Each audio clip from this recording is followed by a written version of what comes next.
Those that are running for trustee positions, those that are running for city council positions, if you will have your seat up here. Those that are running for mayor, if you'll have a seat in the audience, please.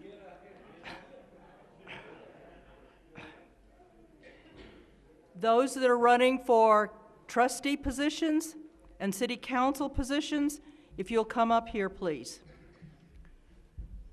Okay, there will be questions that will be asked of the trustees and the city councilman. They will be the same questions. You will have 3 minutes to answer, and I will be keeping the time. So when you get down to 30 seconds, remember that you're just about out of time and you will be cut off. The next is, after your session of answering the questions that have been prepared, you will have an opportunity to state your position. Again, you'll have 3 minutes to do that. Then, after that, the audience may ask one question only of each of the candidates. So we're not going to have 3 or 4 people here and 2 or 3 people here asking the same person the question. Only one question per candidate. Also, if you have a question, Jimmy in the back is holding up a microphone. If you will go back to the back of the room and ask your question there, then everyone can hear the question that you're posing to the candidate. After we've finished with this session, we will ask the mayoral candidates to come up. The same thing applies, and at the end will be the municipal judge. Any questions? Okay. This person over here to my right, to your left, has come all the way from Oklahoma to be our moderator this evening. Like the kids say today, he has no skin in the game and has spent a lot of time working on refining the questions that are going to be asked the candidates. So welcome John Wesley, because he is our moderator this evening. To start out with, I'm going to hand out a sheet of paper here for each of you. You don't need to do anything with it yet. Just look it over, and we'll come back to it.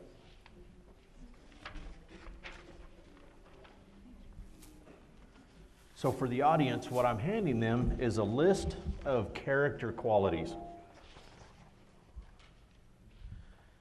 Part of the forum, the purpose of the forum is for the voters to get to know you and your platform and the issues and how you stand on them. So to start out with, I have 3 or 4 group questions that you can all respond to with a yay or nay, okay? So the following questions let the voters know how well you understand the city or the village charter and the of Grants or Milan and the laws of New Mexico and your commitment obviously to following those charters and the Constitution of the state. The first area we're going to talk about is parliamentary procedure. It's crucial for managing a meeting. The principles for managing a meeting are steadfast. It's equality for all, being courteous, having order in the meeting so you can accomplish the business without a lot of disorder, justice, consideration of one matter at a time before you jump to the next topic, the right of the majority to prevail, because obviously we have majority rules, the right of the minority to be heard, so you can hear all sides of any argument, and then also the right of absentees to be protected. So at this time, we're asking with a yay or nay, are you willing to publicly make a commitment that you will follow the principles of parliamentary procedure? Yay. Okay, so let's go right down the row again with a yay or nay. Yay. Yay. Yay. Yay. Yay. Okay, the yays have it. The next question has to do with a program that is available here in the state of New Mexico. It's a voluntary training program and offers certification to elected city or village officials. It's known as the Municipal Officials Leadership Institute. It's promoted by the New Mexico Municipal League. It provides elected officials with the knowledge and the tools for effective and ethical leadership. One objective is to promote excellence in local governance. It helps make your city or village government more efficient and better than without it. So the classes offer elected officials an opportunity to master the specialized knowledge required for the leaders of New Mexico's community. The training addresses 12 different elements that are divided into 4 different classes, and it's a lot of information. These classes are held in communities throughout the state. Upon completion of the course, each student receives a certificate and is designated as a certified municipal official. So this is a tool in your toolbox available for you. So again, with a yay or nay, and we'll start at this side of the table, can you commit publicly that you will attend this training and achieve that certification? Yay.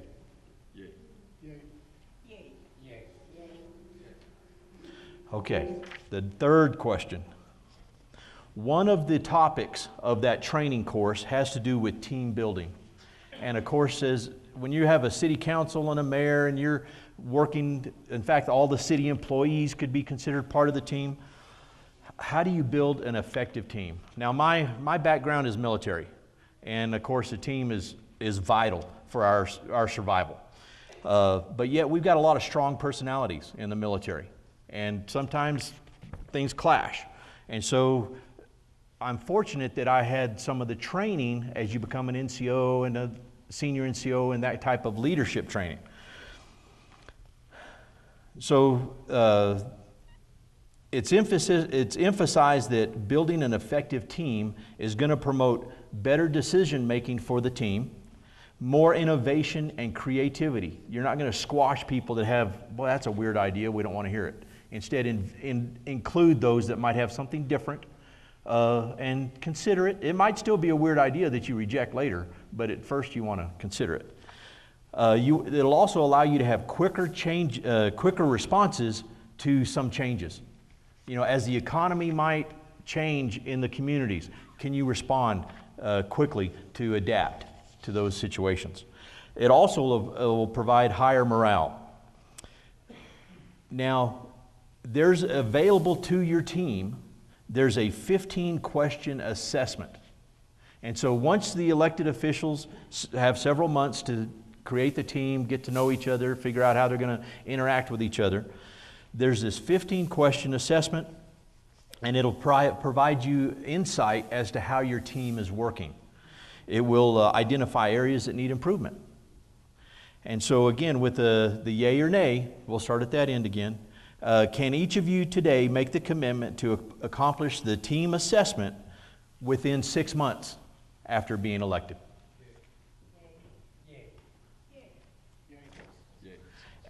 And I know that some of this information I'm presenting might be new to you. You might not have ever heard of it, but it's a good opportunity to bring it up.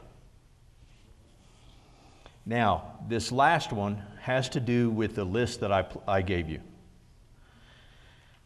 And what I want you to do is look at those character qualities as I explain what we're looking at. This next area has to do with the qualities of a good municipal leader. To help you with that line of thought, I gave you the handout. It has 54 character traits, character qualities. And that list is not exhaustive. There's other words may come to mind as you start thinking of what makes a good community leader. So feel free to consider those as we talk about this. So what I'd like you to do is look at the list or think about yourself and provide us with 3 character qualities that you consider to be your strength. So I'll give you about 30 seconds to look it over and pick out 3 of those that you think are good, or if you think there's another one that you say, this is my strength, what I bring to the office. Okay? So we'll start. on this side. Alert, excuse me, alert, flexible, and friendly.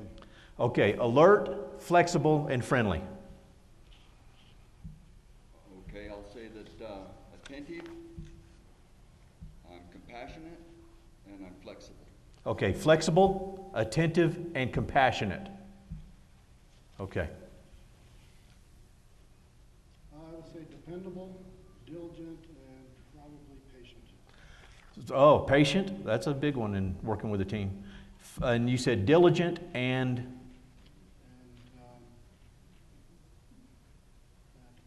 Dependable. dependable. Diligent and dependable.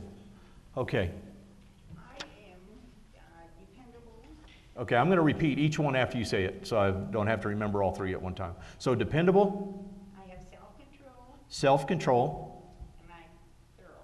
and thorough. Okay. Patient, compassionate, Oh, patient, compassionate. I need to keep up with when I repeat them. and have determination. And determination. And determination.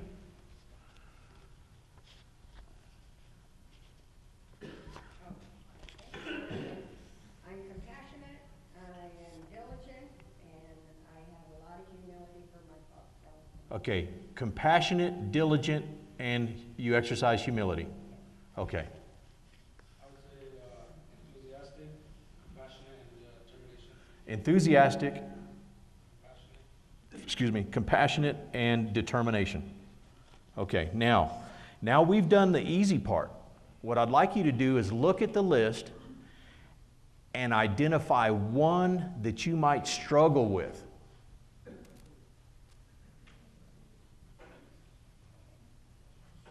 One that comes tough for you to because I've got a handful of them on that list that I've got to struggle with at times. So what do you have? I would say discretion, Discretion.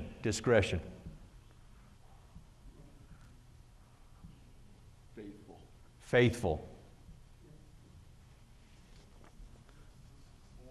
cheerful, Cheerful. Okay.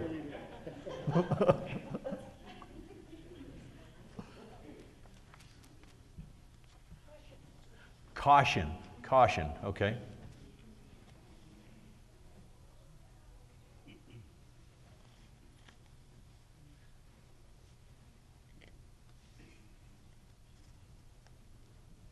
And again, content. Okay, that's a good one. Yeah, content.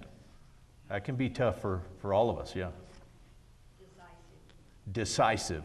Okay. I would say tolerant. Tolerant.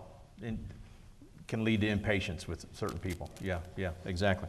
Okay, so that allowed us to get some insight into the character of our candidates. Okay, that's number 4. Now we're going to move to the part of the forum in which each of you will step up to the microphone. I have a series of questions that I'll ask. Then you have your timed response for each question. And then when you're done with all the questions, then you can sit back down. Okay? So do you want to start?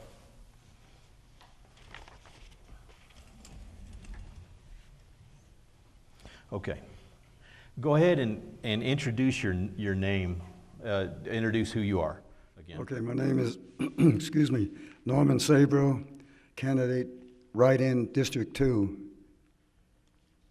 Okay, let me have the list here in front of me. So, and it's Sabro? Sabro. Okay, Mr. Sabro. What is your understanding of the duties and roles and the responsibilities of the position you are seeking? Well, it's to be very knowledgeable about the opinion, about the things we're to vote on. I would like to have a thorough understanding about some of the things that are critical to the city. We don't have enough foresight to exactly say what's going on or how it's going to be handled, but we need to dig into the things that are happening that we're voting on. A lot of the things that we vote on should be for the community as a whole and not individually, as in some cases it's turned out to be that way.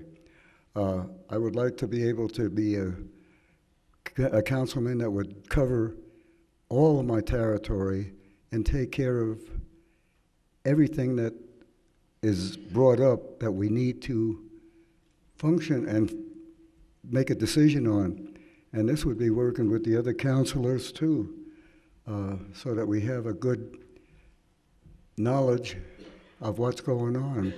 We have to be able to get the pros and cons of what the material is that we're going to be voting on. Sometimes we don't have enough information about things, and unfortunately, we vote on it the way somebody else wants to vote, and then you just follow the leader. I really don't want to be a follower. I would like to be a leader in certain respects to make sure that things are going to benefit everyone, not just one individual or one little section. It's important that we realize that we are not all capable of making the decisions ourselves, and it has to be a group formed to make the decisions. I would like to see a little more openness and be able to really feel that I've done a good job. I would like to be able to put it in the paper and say, here's the pros and cons of why I voted this way and why things have not maybe developed for the way some people wanted. Still go?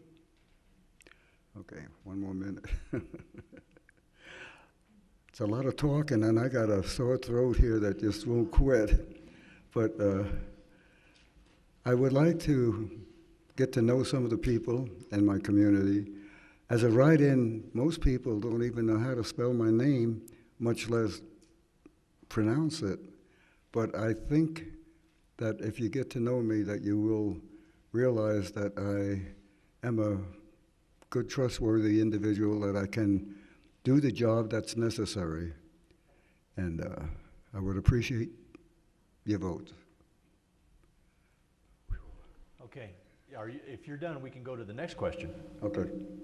Okay, can you tell us who sets the agenda for the city council meetings? I believe it's the city manager who gets the information and then sets it up for the mayor to present to the city council. I don't know how deep it goes or who actually does the work on it to see what is going on or what they want. That's something I'd like to dig into too.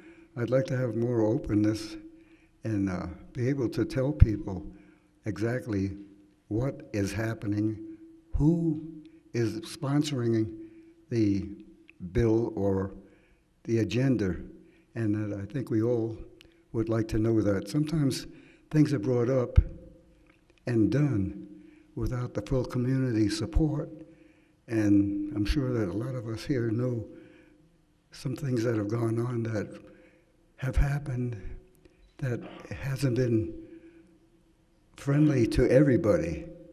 It's a community effort that we need to be working with, not individuals, and that we need more input. So the people that are involved in it should be presenting what they want, and so we can take it from that.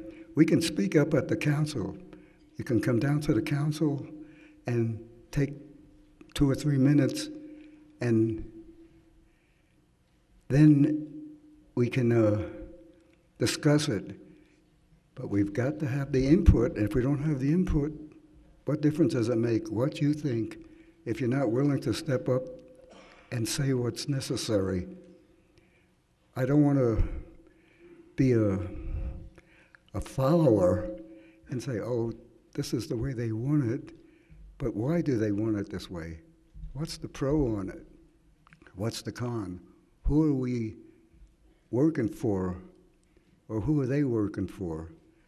It's very important that we all know what's going on. And unfortunately, I don't think that always happens. I think Mr. Modi Hicks, as a mayor, has done a fairly good job, but I think a lot of times some of the things that he doesn't reflect all the things that the community wants. And I believe that we need to have more input, and this is where everybody should be involved. And the name is Sabro, S-A-B-R-O-E.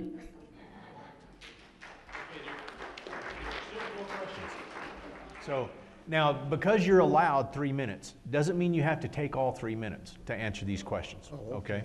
So let me just explain, there's 1, 2, 3, 4, 5, 6, 7, 8, 9 questions, okay?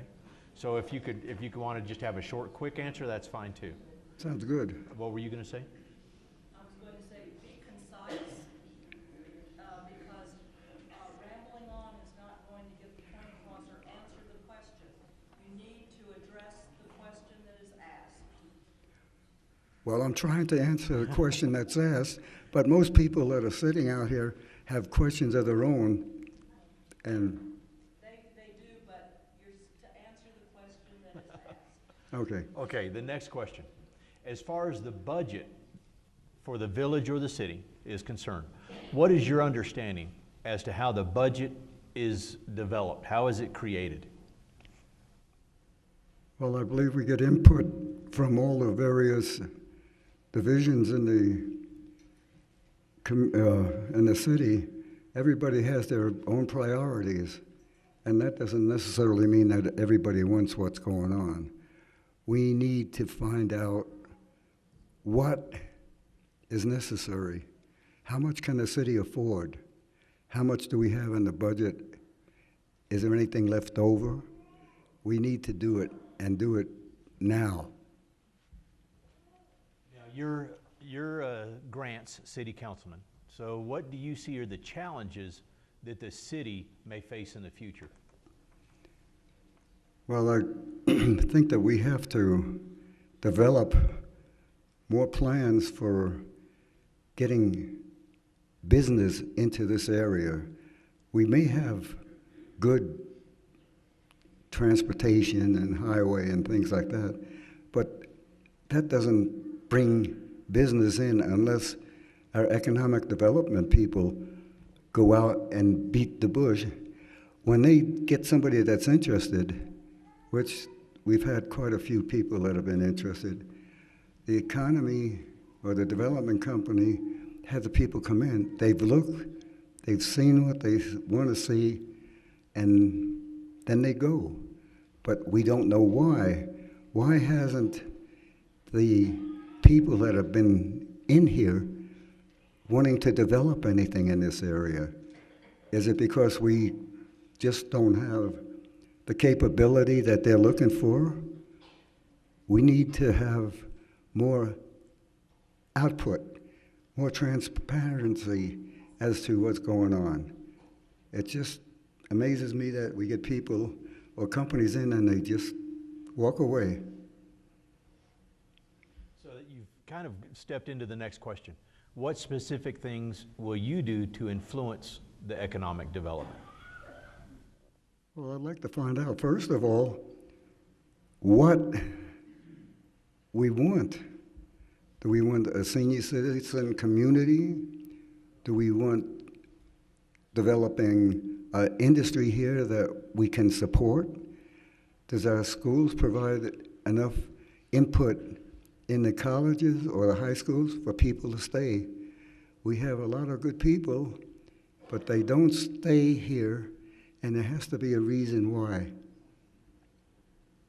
What is your vision for the city over the next 5 to 10 years? What would you like to see? Well, I'd like to see the city develop something along Santa Fe where retirement people can come and shop during the daytime or even in the evening. The city seems to roll up its carpet here about 6 o'clock, and that goes for the restaurants too. There isn't that much places or facilities that you can go if you're a senior citizen. And they also need to have some kind of a transportation to get down to these places. It's a roundabout circle. We need transportation, we need facilities, stores that will take care of the needs of the senior citizens as well as all citizens. I know when I drive down Santa Fe, there isn't much open, and there isn't many facilities that will be able to handle a lot of things. If elected, what specific actions will you take to help accomplish those things you'd like to see done? Well, I'd like to get more involved with the economic development. I'd like to see what the grants are that will help the city along the way. We need grant money, I'm sure. We don't want to have taxes raised on what we've got here. I don't know if there's more people moving out than moving in. It's something we have to find out about. I see a lot of vacant buildings or homes for rent. But what about input? Do we have a lot of people coming in? I know emergency, police, and fire department do a good job and have been cleaning up things here quite a bit. But we still need to get things in here. And I would like to check on the economic development, see what we can do to get it in here, and then talk to more of the senior citizens to find out what they really need to get around. I know we've got these carrot bus and things like that, but what about the rest of us that don't have transportation? That's something we have to look into. The next topic, the paper didn't print off all of the questions, so I'm trying to figure out the exact wording, but it had to do with the Mount Taylor Ranger District establishing a wilderness area for Mount Taylor and for Zuni Mountains. And what do you see as the impact on designating the a wilderness area? Well, I think we have enough people that are involved in hunting and maybe fishing and would like to enjoy more of the outdoors. I'm sure that some families here would like to take their kids out and not worry about things that happen out there.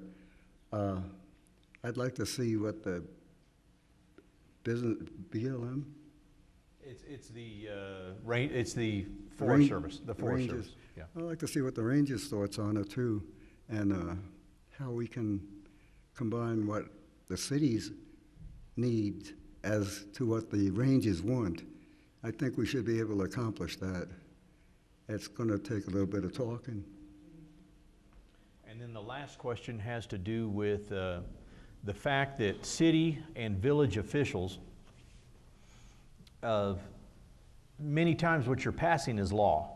And so based on the ability to comprehend legal documents, what in your past, either by education, experience, or training, has helped you to that point that you believe you can help make law, help understand laws that are brought before you, reading contracts, that type of stuff? Well, when I was in service, I was in legal, and of course, legal justice isn't the same as civilian justice, but there is a point there where you can get things organized. I would like to be able to talk to a good lawyer, a city attorney, and get some input from him. I worked on the city council, oh, not the city council, but I worked on the charter when I first came here, and we did a very good job on that charter. When it came down to being approved by the city council, it was the last minute that the lawyer said, oh, we've got to change something here. And that was the last I ever heard of it. And now I know we've had 2 charter revisions that have come along. I would like to know why some of the things that the council or the commissions approve and then get sidetracked along the way. Who's responsible for it? This is something that we need to find out. Okay, that covers all of my questions. At this time, is there an audience? One question from the audience. Okay, looks like no takers. Thank you. Spell your name one more time. It's Sabro. It's a write-in. S-A-B-R-O-E, Norman. And I thank you very much for listening to me. Okay, now who are you? Okay, got you. So go ahead and introduce yourself. Good evening, Now- everyone. Now, Norman was, Sabro was District 2, and now we're moving to District 4. District 4. Michael Cernaway, good evening, everyone. I'm want to be the council position for District 4. I don't know if I need that or not. Can you hear me back there? Les, can you hear me? He needs to record it, so that's part of it. Yeah. All right. First question.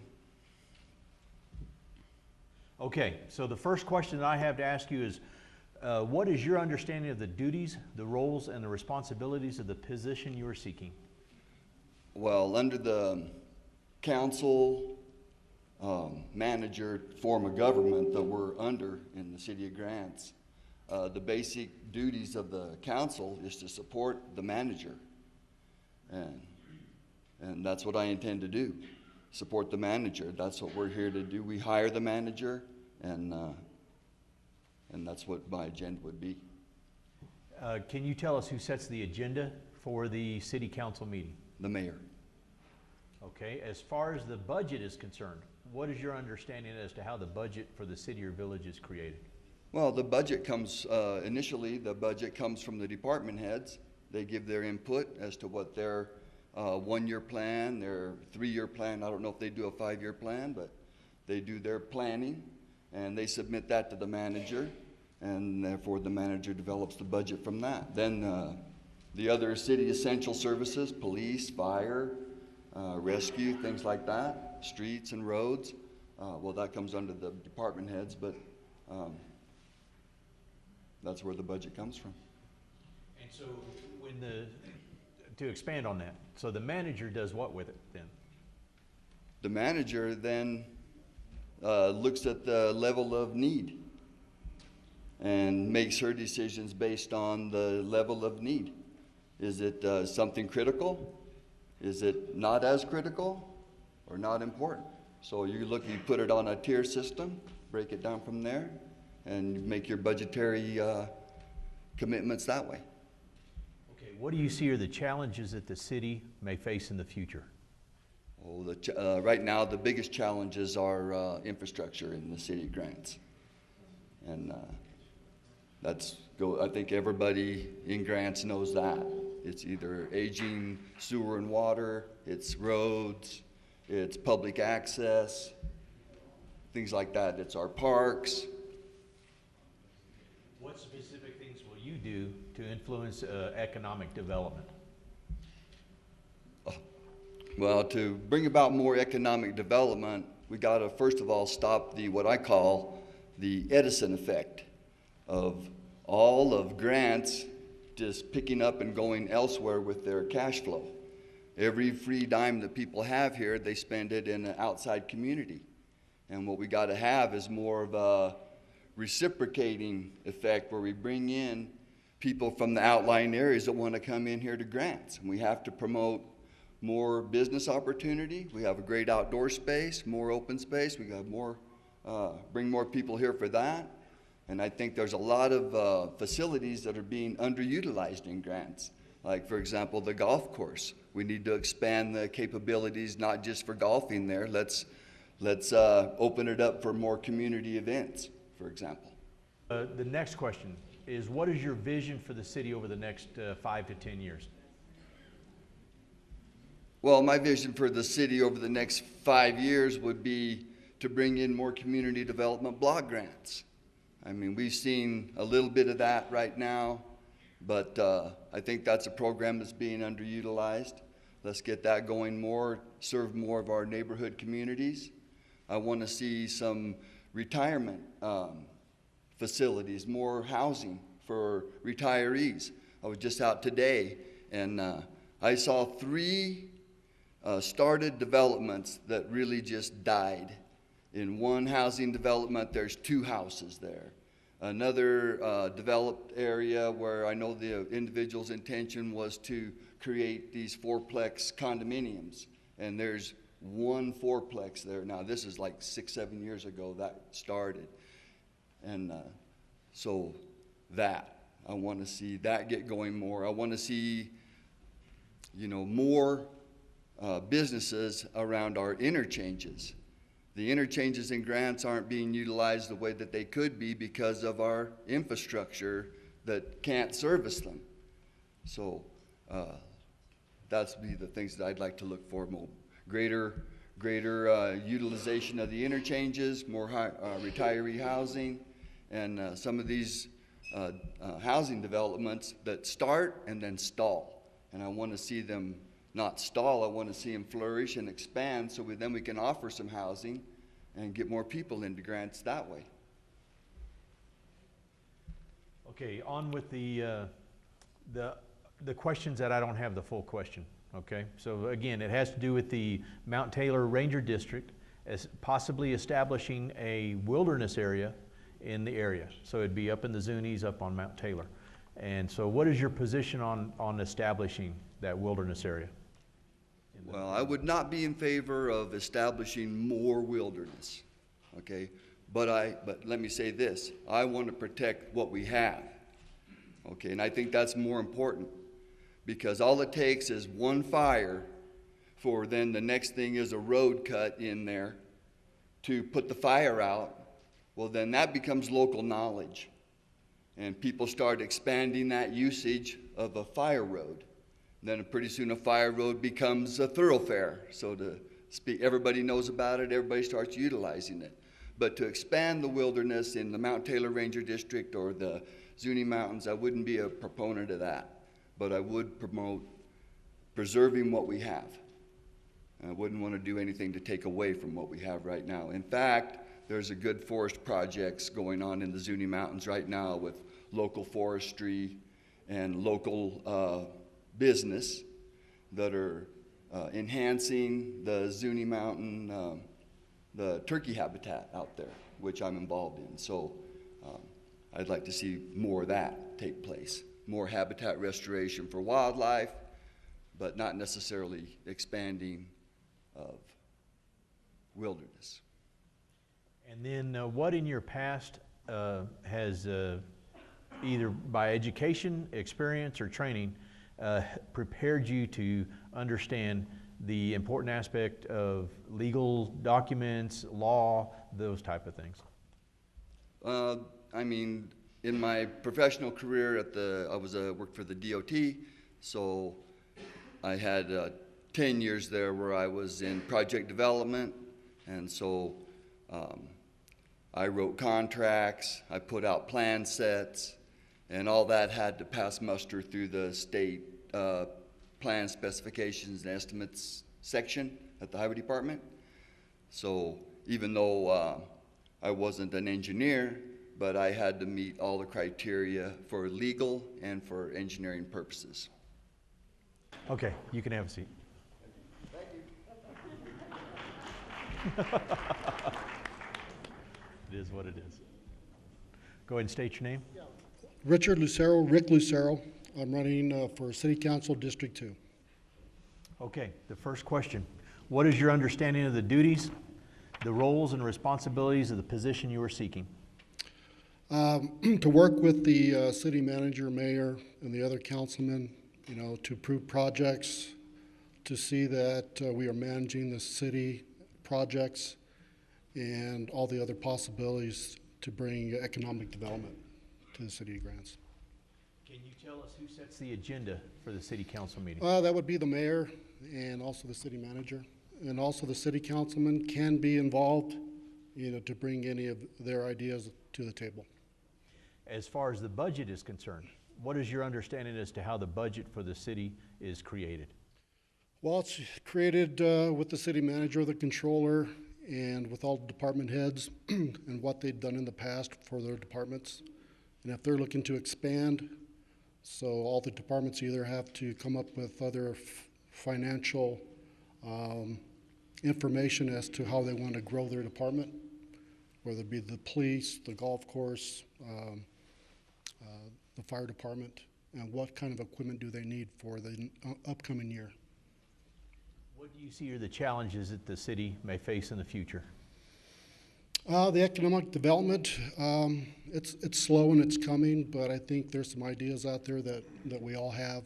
And I think one of the major assets that we have here for the city is I-40 and also the railway system, which we have not really tapped into. So I think, you know, if we look around and maybe find some businesses out there that utilize that, we could possibly create some more jobs here in the city of Grants. What specific things will you do to influence economic development? To work with the Economic Development Department and those people and also our city government to bring any fresh ideas and, you know, whatever we can do to bring in new business and, you know, raise our tax base. What is your vision for the city over the next 5 to 10 years? Just that, you know, if we can create some more businesses coming into Grants and utilize some of the assets, being close to Albuquerque is a major asset, and of course being right off of I-40, I think that if we could utilize businesses across the country that are looking to expand, and hopefully we can, you know, create some kind of beauty in Grants that would attract those businesses. If elected, what specific actions will you take to help accomplish your vision? To work with the city government, work with the city manager and the mayors, and bring in my ideas and how we can do that. So, working with economic development and those people there, hopefully we can put our heads together and create those. So, what is your position on establishing a new wilderness area? I like to keep things the way they are. You know, I've been in Grants since 1970, and my family and probably everybody out there has been into the Zuni Mountains and also Mount Taylor, and we just like the freedom to go out there and do the things that we do, you know. So I like to keep things the way they are. I don't approve going into any type of wilderness. And then what in your past has prepared you, either by education, experience, or training, to understand the legal aspect of being a city official? Well, being in business myself for 30-some years, education. You know, I took business law, so there's some contract reading there, and also I was in purchasing with the Continental Divide for 6 years, so I was able to implement contracts with some of the vendors that we used, and also some of the projects that I was in charge of. Okay. Any question from the audience for this candidate?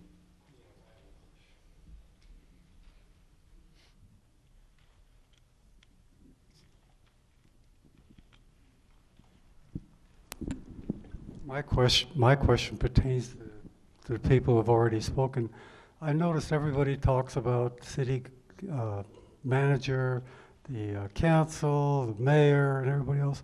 I haven't heard anybody say anything about having citizen input into anything they do. So what is your position on that? Well, yeah, that's part of it, isn't it? as you talk to your constituents in your district or any other district for that matter, I think that's one of our requirements is to bring it to the city council, to the city manager. You know, whatever the situation is, you know, whether it's, you know, if they need a speed bump or they feel like their street needs to be redeveloped and, or, you know, if they've got issues with our infrastructure, that's something that we all, as city council people, need to bring to the city government. He's right. Okay, thank you.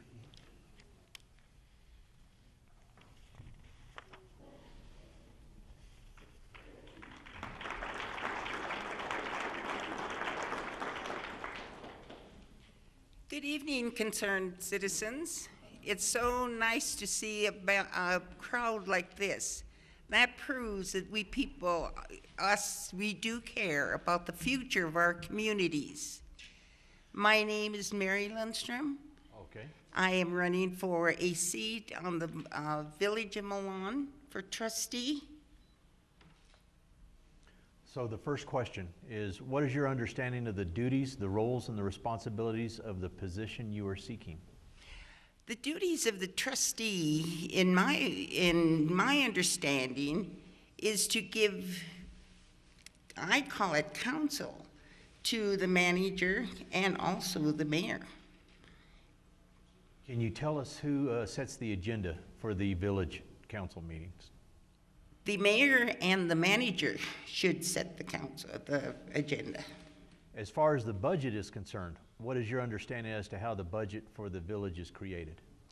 Each department head has their own budget, and it's turned in then to the manager, and he, you know, goes over it with the mayor. That's one thing I don't understand. I don't think the trustees have input in that, which they should have. After all, it's their responsibility if something goes wrong. See, it falls back on the trustees. What do you see are the challenges that that the village may face in the future? I think the biggest challenge is our infrastructure. We were incorporated in 1957, but we were there before. And it's just within the last, I would say, maybe 10 years, the people, it was mandated that they get off their own septic tank and got put onto the village, you know, water system. And so there are breaking pipes, and that is a big problem. We need our water and sewer. What specific things will you do to influence economic development? Economic development, you know, we really don't have to invent the wheel. I see 3 or 4 things in the village that we could build on, and that bring in businesses that would provide jobs, and our village could prosper. What is your vision for the village over the next 5 to 10 years? In the next 5 to 10 years, I would like to see it, if not by the planning and zoning, people who don't abide by our ordinances and policies, and they get taken to court, they get fined, and nothing is done. I think we should just,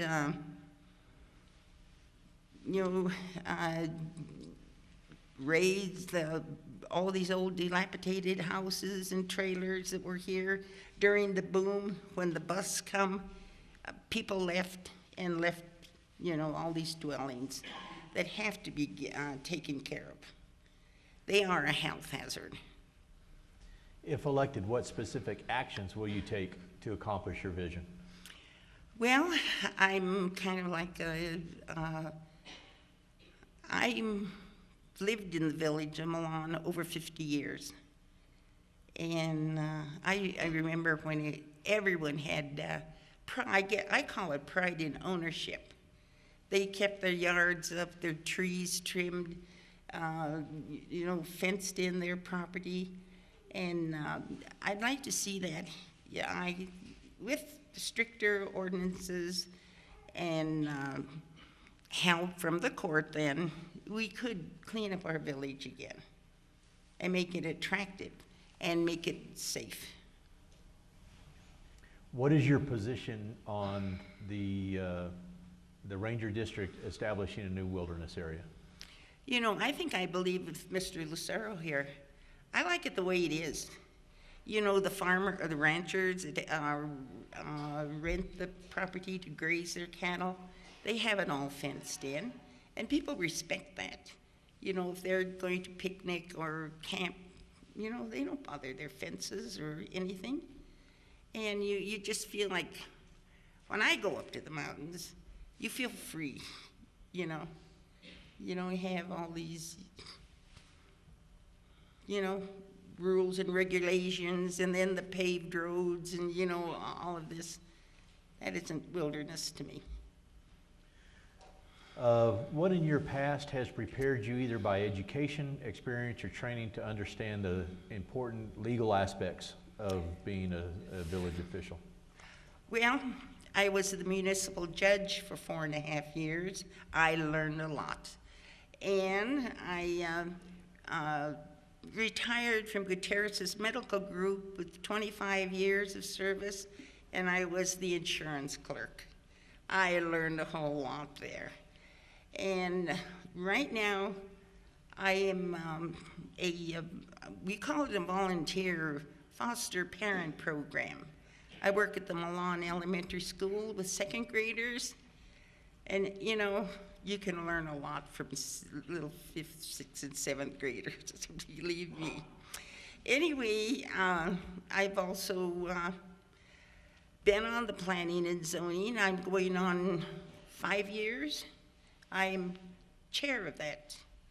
When it was the Grants Housing Authority, I was on that board for 14 years.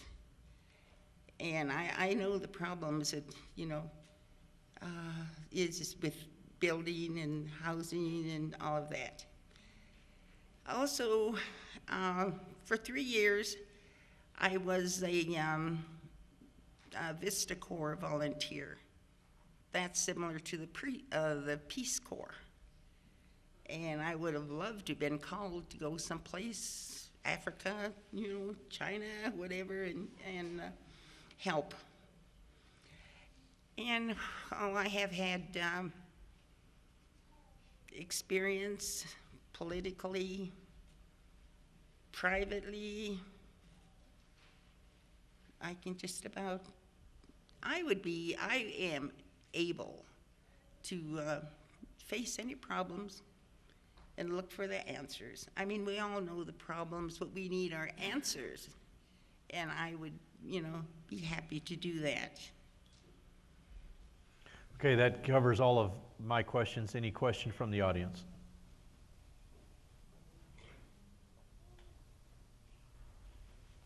Okay, that's it. Thank you.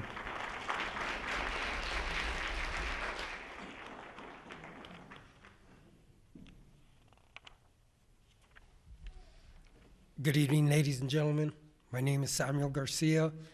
I'm running for a position as a Milan trustee. Now, I'm not real familiar, but I know that there's District 2 and District 4 that in grants. Now, are the trustees, there's no districts, it's just all trustee? Is that how that works for Milan? I'm pretty sure that's how it works. Okay, for the because I village. don't have them broken down, so. Okay, your first question. What is your understanding of the duties and the roles and responsibilities of the position you are seeking?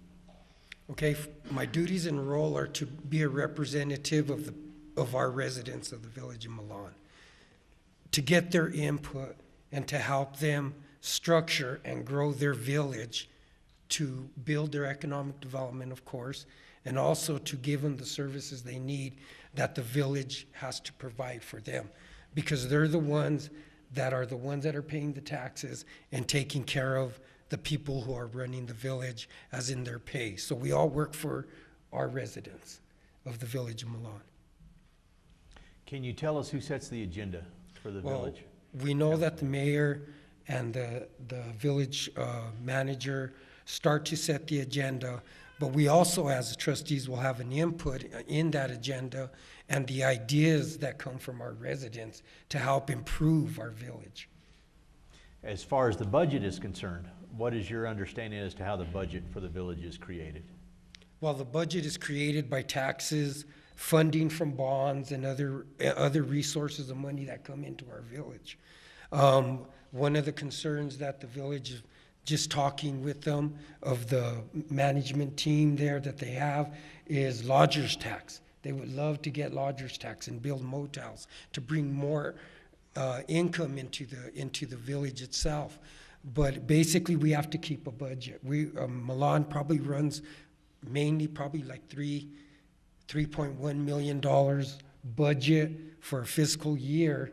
So we need to learn to keep the budget, get with all our management heads, see where they're at, and start building on that and getting an idea where we're at. And we can't do it without us working as a team. We have, two existing trustees right now in office and 2 running.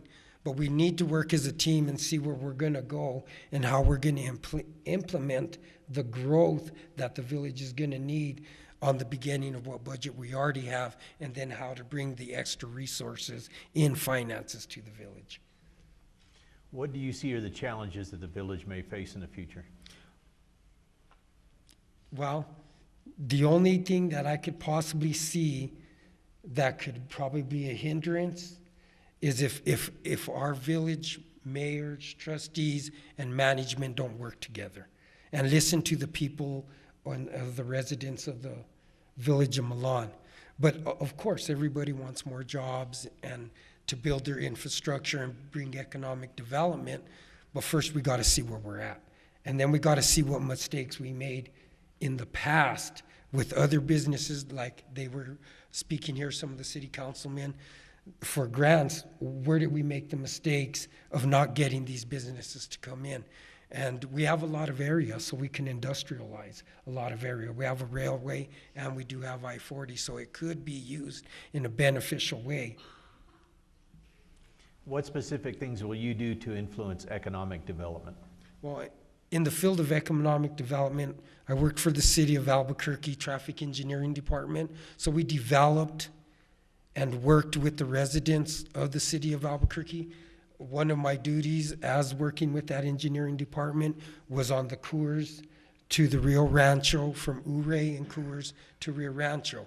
At that time, it was just vacant area where there was a lot of ranches and people owned a lot of the acreage of homes. So we helped with the city and the industrial people, the commercial people, and residential builders to come in and to help the people get the best type of money for their land, for the commercial, industrial, and residential building to take progress. And then we laid out a format of all the mapping and roads and helping people understand what was going to be built there. And now look at the area of the city of Albuquerque in that area. And that was one of the things I did. And then I'm a small business owner, so I understand contracts and the way they're written and the legalities that can be put in there. And not only that, with the economic development, we have other people here in the room that have started businesses here in Grants. Maybe we can open the door to them to expand their business into our village and help them grow not only their businesses, but bring another business to the village. What is your vision for the village over the next 5 to 10 years? Well, to build the future of our village and to help be a person who implemented it, to build the structures of our school and for our kids, have resources for them to do, maybe even have places where they can, learning centers, technical schools. We have a great opportunity because we have a lot of space in the village of Milan. And this can open up the doors for our children and young adults and even older adults to get more education and to expand on their knowledge. And then that expansion of knowledge and wisdom and understanding can help develop our village and grow our village, because the village could easily even surpass the size of the city of Grants if the right people are in there to build it and give the right knowledge of understanding how to build economically and bring industrial and factories and different type of stuff in like that. So we have that opportunity of growth. It's just being able to give the people the right knowledge and wisdom and tools to do it. So that's what I would like to see in the next 5 to 10 years. If elected, what specific actions will you take to accomplish your vision? The actions that I would take would be to start working with the people, you know, that have come in the past and see if we can reopen the doors to them and say, hey, look, you know, we're under a new government here. We want to work with you. And then not only that, but we need to bring in other types of schooling. I've been in a lot of places in the military, and a lot of the cities that we went to had a lot of trade centers. And one thing we know that a lot of kids are getting into building, you know, working on computers and different sorts of the technology industry, but we're losing the type of people who know how to build and have the understanding, because in order for your computer to be somewhere, you need a building to put it in. And you have to understand those type of trades and industrials that could be developed out of schoolings and stuff like that here, you know. But we have a lot of great resources that we could build on. What is your position on the Ranger District establishing a wilderness area? Well, I'm mostly with the people and the residents with that, because we like our existing forest areas. When you get into wilderness areas, then they're sanctioned off by the state or federal governments, and then they implement a lot of rules and regulations. Some of these places you can't even access. I mean, it's probably by foot if you can, for hiking or whatever the deal is. But then that cuts off a lot of space. And in our area, a lot of income during the elk season, deer season, turkey season comes from people coming and getting drawn out tags here, buying their equipment here to do a little bit of hunting. It might not be a multi-million-dollar business, but it does bring some type of resource that we have our forest areas. And not only that, it gives people a place to go and just to relax that are our residents in our area. And you touched on it a little bit, but go ahead and talk again about what is it in your past that has prepared you either by education, experience, or training to understand the legal documents, the law, the things like that? Well, to understand the legal documents and the law, not every one person is going to know everything about it. That's why your city governments or village governments have lawyers. But you should be able to understand the way they're being written out and make sure that in these legal documents that you're working with, say to bring a business in, or if you're working on getting bond fundings or federal fundings, that you're doing it in the right fashion and understand some of the wording, because you can put two different words into one sentence and it changes the whole legality of the law. Especially in contracts, an and or an or can change a lot when you're dealing with finances and being the loyalty of what's going to be done. So by working with the city of Albuquerque, of course, excuse me, we had to look at a lot of these documents and stuff before, because we're talking multi-million-dollar spending with the city of Albuquerque, and money was moving all the time in order to get the materials and tools and structural stuff that we needed to build the infrastructure, just to build the commercial structure and residential structure, and to understand how is this going to benefit the residents too, you know, because you can't never leave out your residents and the people who live in your town. You got to make sure that they're protected in all these contracts, because you don't want something to happen and then your city or village government is losing out. Okay, that finishes my questions. Are there any audience questions, or a question from the audience? Okay, you're done.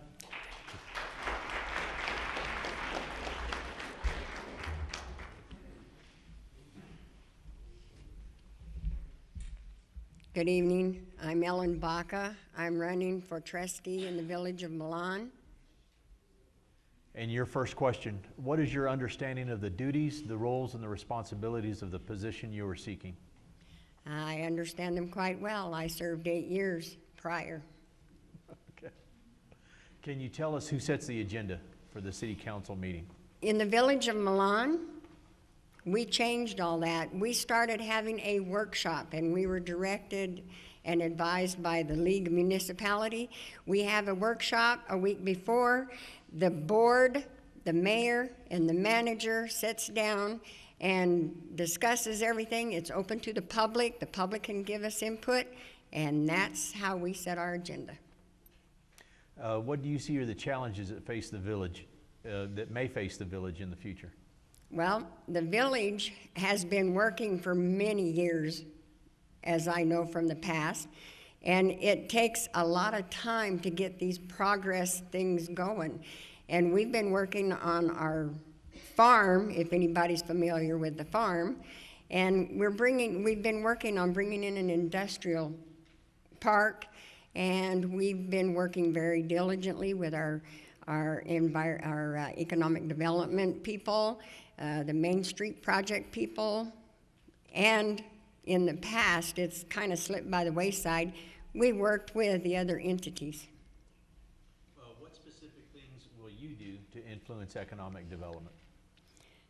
Again, we're going to get busy with the economic development and all the other coordination groups in the county.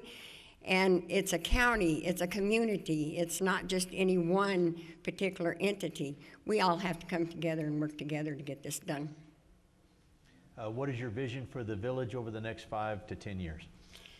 I would like to see us put in more streets. Right now we're in phase 3 that I worked on over at Motel Drive. It's at Petro and the Wow Diner. And it's phase 3. We hope we won't ever have any more flooding. If elected, what specific actions will you take to help accomplish your vision? Well, you know, like the audience did say, we forgot about our public, but anybody who remembers me from my past terms will know that they can call me at any time and I will go to battle for them. I will go find out what is needed and why we can't do it and when we can do it. What is your position on the Ranger District establishing a new wilderness area? I'm totally against it. Why? Because we have fought very long and hard for Mount Taylor, for one, and our hunting and camping and everything else will just kind of like go out the window. We won't have our rights. And then the last question has to do with what in your past has prepared you, either by education, experience, or training, to understand the important aspects of the legal end of village, being a village official? Well, I moved back here and I worked for United Parcel Service for 32 years. I was also the union steward, and then I served 8 years on the board, and I live in the village. I plan to die there. Okay, that finishes my questions. Anybody from the audience want to ask a question? Okay. Thank you. Thank you.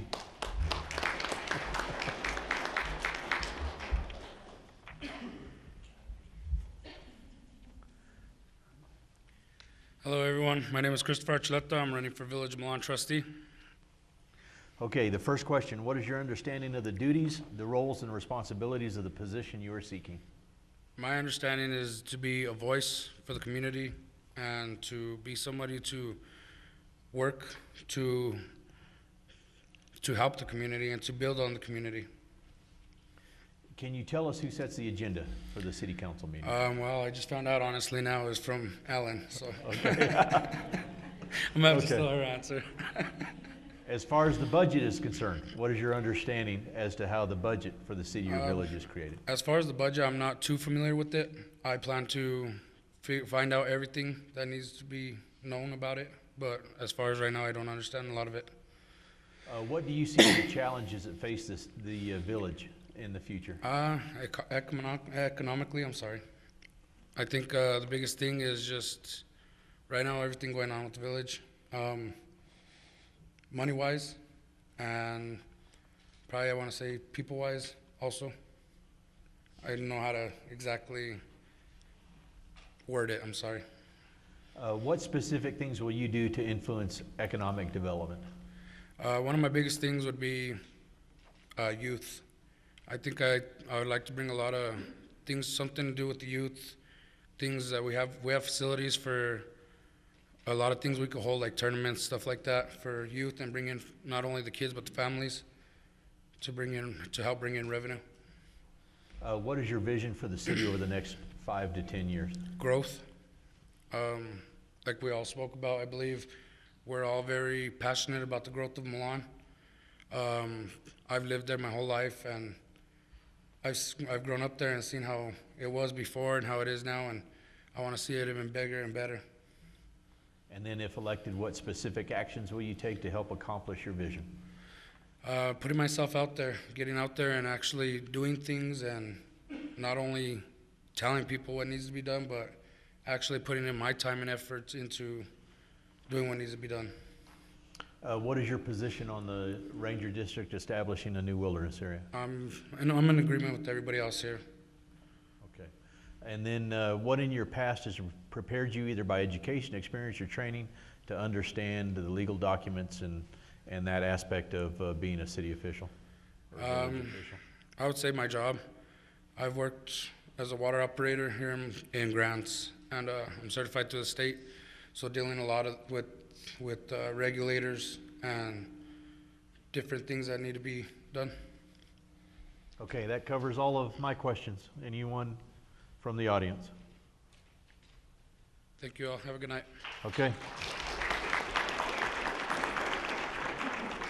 So that covers all of the trustees and the city councilmen. It's crucial for managing a meeting. The principles for managing a meeting are, and they list them: equality for all, courtesy, order, justice, consideration of one matter at a time, right of the majority to prevail, right of the minority to be heard, right of absentees to be protected. So, by signifying with a yea or nay, are you willing at this time to make a public commitment to follow the principles of parliamentary procedure? Okay, that's the first question. The second question: here in the state of New Mexico, there is a voluntary training program that offers certification to all elected city or village officials. It's known as the Municipal Officials Leadership Institute. It's promoted by the New Mexico Municipal League. It provides elected officials with the knowledge and tools for effective and ethical leadership. One objective is to promote excellence in local governance. The classes offer elected officials an opportunity to master the specialized knowledge required for the leaders of New Mexico's communities. The training addresses 12 different elements that are divided into 4 classes. These classes are held in communities throughout the state. Upon completion of the course, each student receives a certificate and is designated as a certified municipal official. So can you today, again, with a yea or nay, commit publicly that you will attend this training, if you haven't already, and achieve that certification? I was an elected official for 4 years, and I graduated from it. And, yeah, okay. Yay. I've attended 2 of the trainings. There you go. Yay. So you obviously see the value? Yes. Okay. The next question has to do with a portion of that training where they focus in on team building as the mayor and the city council and the manager and the whole city team. And so how is your team operating? Is it efficient? Is it effective? Are there some issues that need to be addressed to make it a better team? And so an effective team will promote better decision making, more innovation and creativity, quicker responses to changes, and higher morale. So there's a 15-question assessment that's available for you to take to look at your team. How's your team developed? How's it performing? And it'll help you identify areas that could need improvement. So with this, again, yay or nay, can each of you today make the commitment to accomplish that team assessment within the first 6 months after being elected? Yay. Yay. Yay.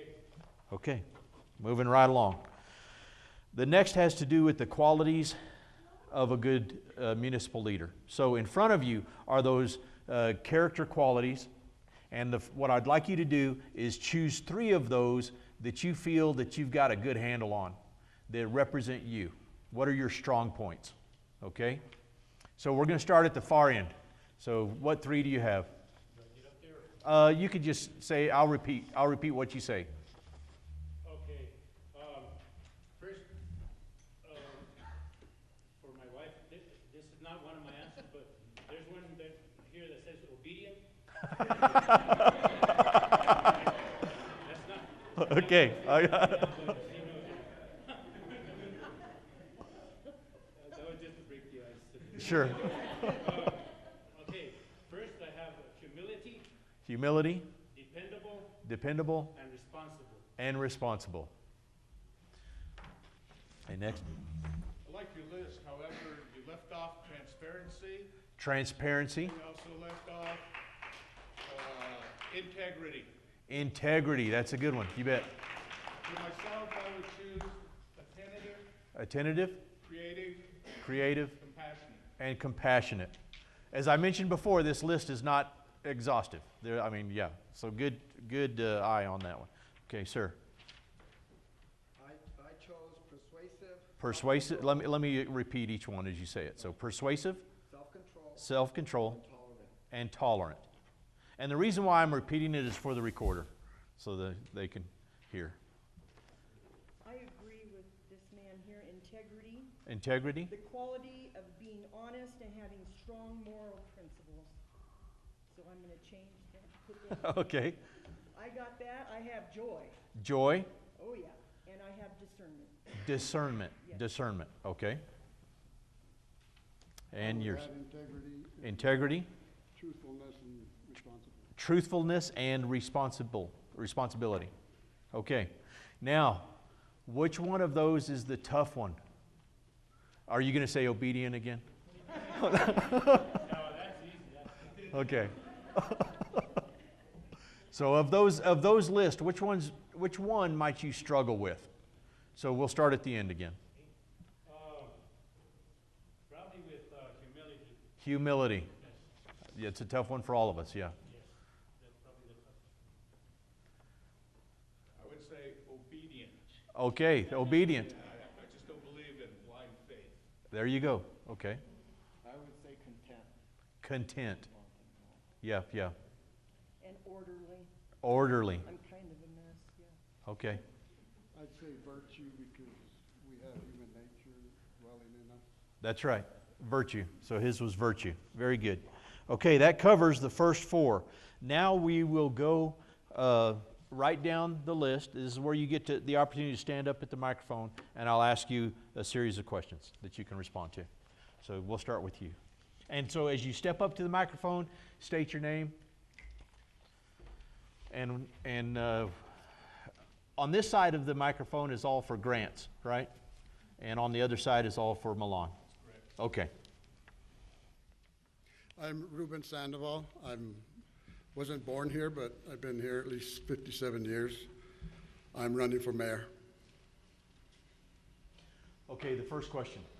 What is your understanding of the duties and the roles and responsibilities of the position you are seeking? First and foremost is trust. You have to earn the people's trust. From there, you work with your integrity,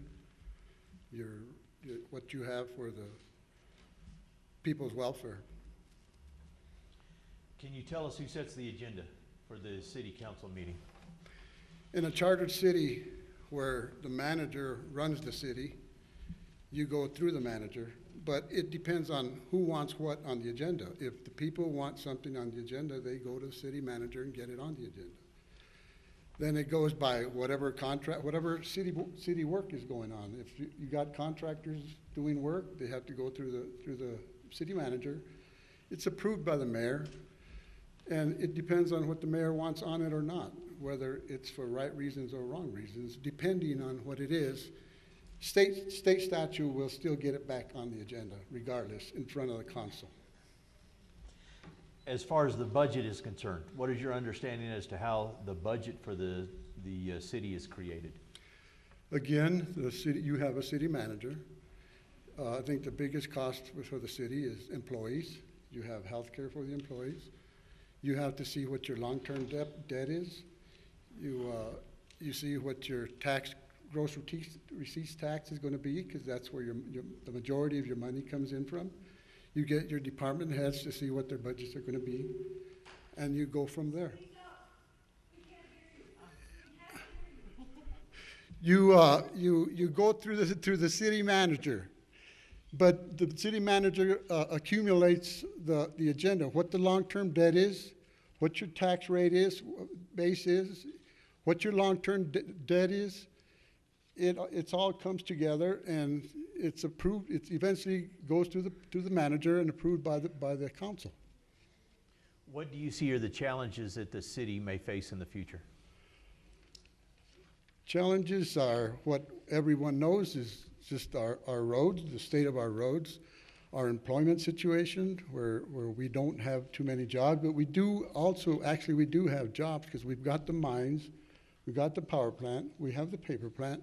Those people all live here, and they all spend their money and their taxes here. That's where the majority of the money comes from. And we've got our schools, we've got our prisons, we've got our government workers. I mean, there's work here, and we're all paying taxes. So that's it, you know.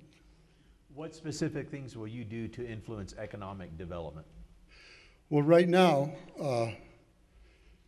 we've all been hoping for broadband, high-speed internet. I mean, has always been the holdup with trying to promote our town for business, manufacturing, because they all need high-speed internet.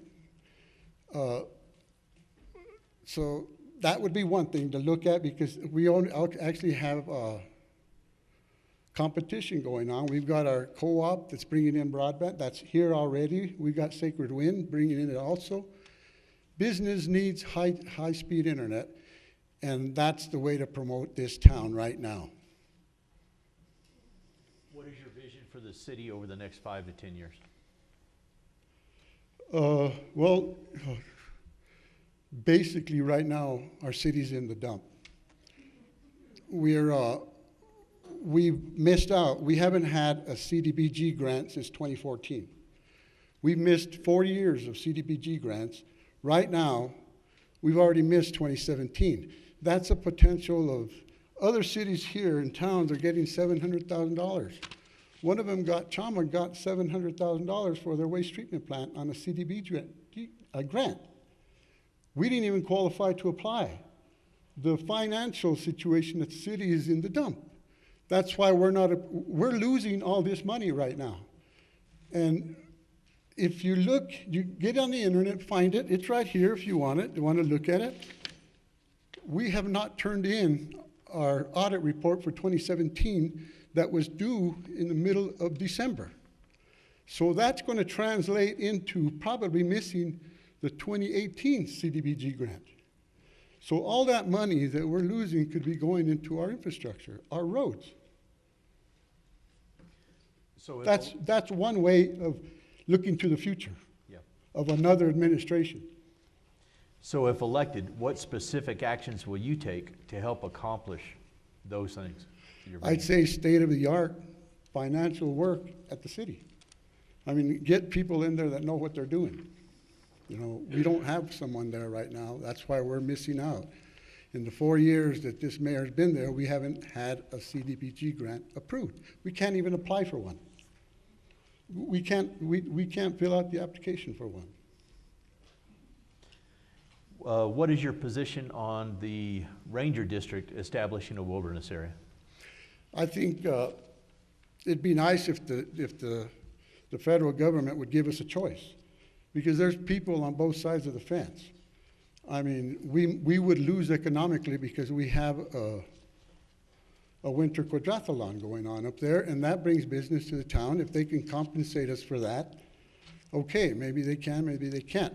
But if they at least give us a choice, because there's people on both sides of the fence there, so it would be nice if we had a choice. Majority rules. I mean, one person can't decide. And then what in your past has prepared you either by education, experience, or training to understand the important legal aspects of city government? Well, being that I've been in there and I've read these contracts, a common person wouldn't know them anyway.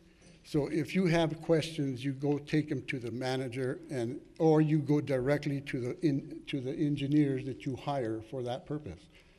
If you have any questions, that's where you go.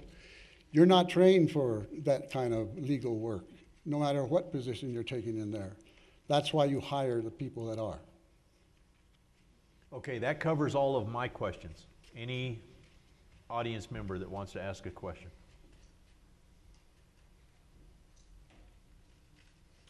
Okay, at this point, before you sit down,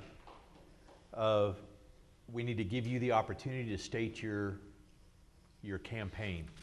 Well, and introduce yourself. My platform basically is, if we don't do something about our finances, we've lost a potential $1 million just in this 4-year term.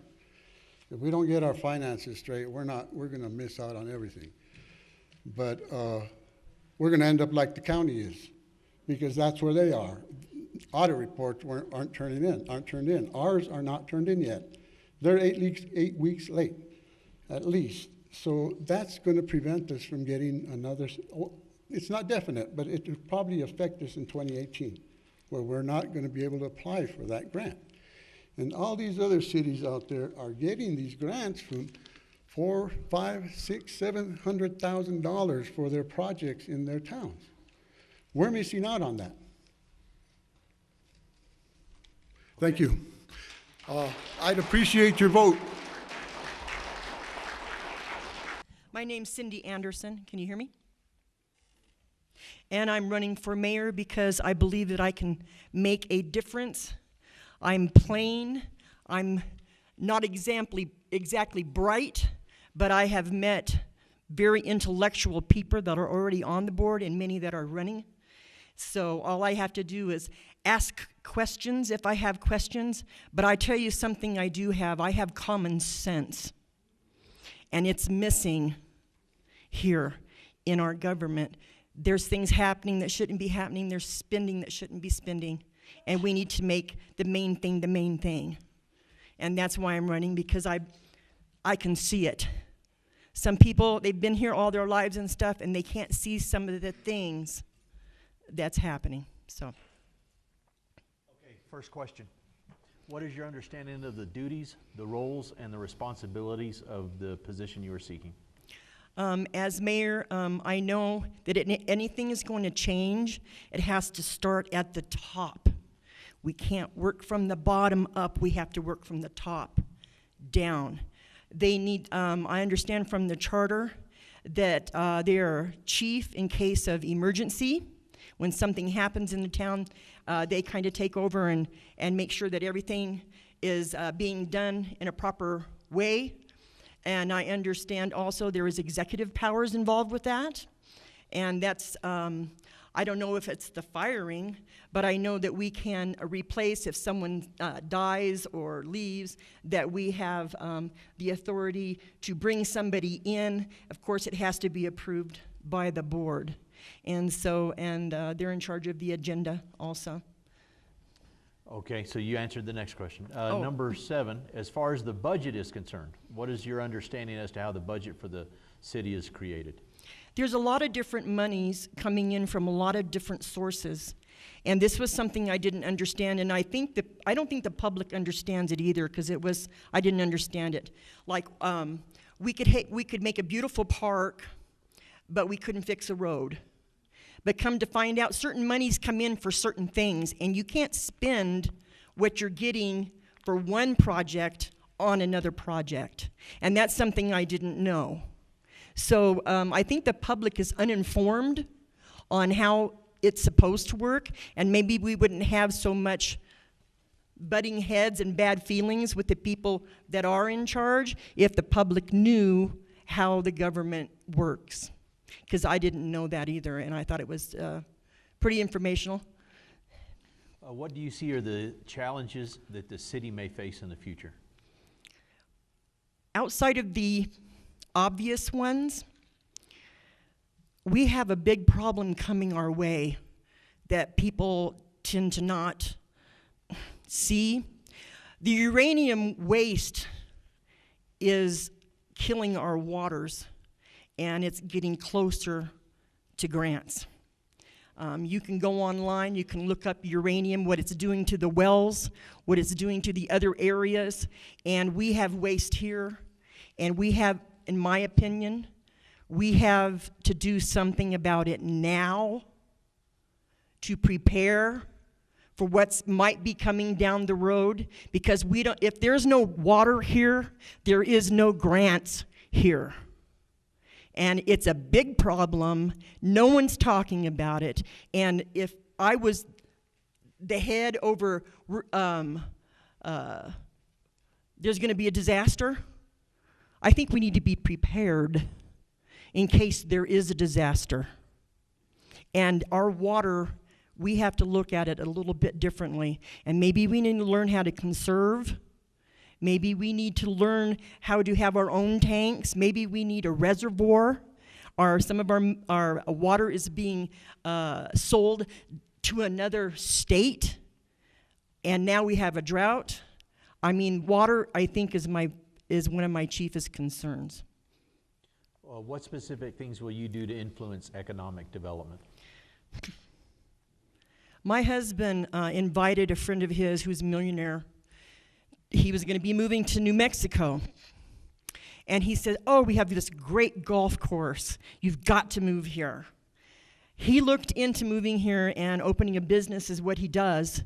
But we have the highest taxes in the state of New Mexico. We're paying $1,000 on a double-wide trailer that looks like the Clampetts live there because it needs new skirting and paint and a roof. The inside looks great because that's where he spent his money. But we look like poverty if you were to drive by our house. We're paying $1,000 a year for a double-wide trailer on a double lot. And it's not the nicest place in town. So we have a tax problem. And when he said that he would not come here to live here or to set up a business here, is because we have a tax problem. Where's the money being spent? Okay? It's our money that we're paying in. Where is it being spent? And I see waste, I'm sorry to say it. I see things that are not important being thousands of dollars being spent on unessential things. I think we need to make the main thing, take care of what's really, really important, and not stop this frivolous spending. You know, if we find out where we're bleeding the money, maybe we can afford to pay the city workers what they're worth. Maybe we can, how big is the bleeding? It's big. My daughter, who's 19 years old, saw a big waste at the high school. I've seen a big waste myself in my own experience since I've been here. I mentioned it and they shut me down. And it's a big waste, you know? And our city workers, a lot of them have gone to college to take these positions, and they can make more money working at McDonald's. Something's wrong with this picture, okay? And that's why I'm here, because I might not be the sharpest knife in the drawer, but I've got common sense. and common sense, we're spending where we shouldn't be spending, and where we need to be spending, we're not. And it's time for tax. We have to look at that. We are charging our people way too much money. Why? Tax reform, I think, is the answer. And it's going to be the answer because we're shooting ourselves in the foot when we ask somebody to come here to start a business, and they won't come here because they can't. They said the taxes are crazy, so they won't come. What is your vision for the city over the next 5 to 10 years? We have so much talent here, it's unbelievable.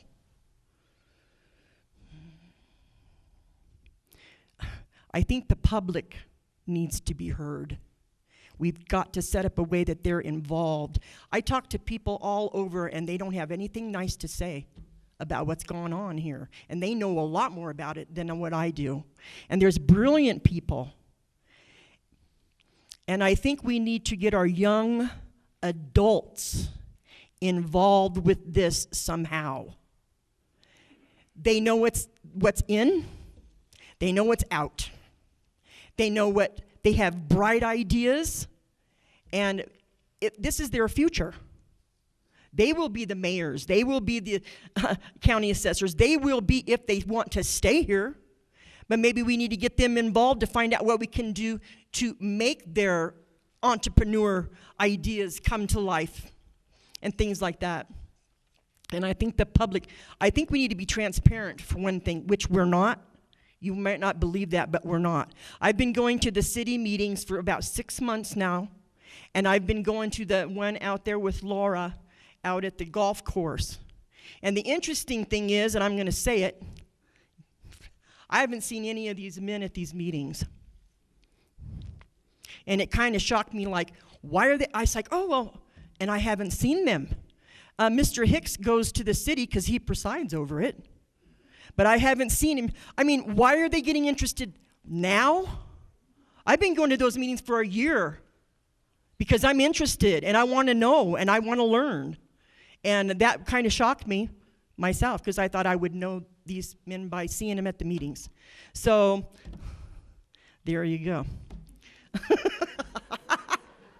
Woo, sorry. Get off on one. If elected, what specific actions will you take to help accomplish your vision? Tax reform will be the very first one. I think we need to find out where we're bleeding. People need to come forward that can see it in their departments and stuff. Honest. People that want to be honest and not cover up. Okay? Because it's going on. You don't know it unless you go to the meetings. And nobody does because they feel like they're not being heard. And trust me, I've been there and they're right. So tax reform, I think, is the very first thing, and then I would get going on something for the water. What is your position on the Ranger District establishing a wilderness area? I think the public needs to weigh in on it more than what the officials need to weigh in on it, because this is where we live. How many people are going up there? Is it an asset? It could be. I mean, you could do, horse rides up there. I mean, you could commercialize it somewhat, but you don't want to lose the beauty of it. So if you were going to commercialize it a little bit, it needs to be, we don't want motorbikes going where there's horses. I mean, but there are a lot of people on four-wheelers and stuff like that, and we don't want to cause problems with that. Is there a way that we can make a reservoir up there? Have a lake or something? I don't know. But we have a public that's very, very smart, and they need to weigh in because this is where they live. And what in your past has prepared you either by education, experience, or training to understand the legal documents, the contracts, etc.? I have lawyers on call. And I have met some fabulous people that are very intellectual. And we do have a lawyer. I've been reading through the charter, and I'm reading and reading and reading and reading, and then read it again, and then read it again. It's like, huh? So I mean, I don't understand. I don't understand a lot. But I'm not going to be up there to know everything, and I can surely ask questions from the ones that do know and follow their lead on some of the areas that I don't understand. So. Okay, that finishes my questions. Is there a question from the audience? Okay, now at this time, you have the opportunity to state your platform. My platform.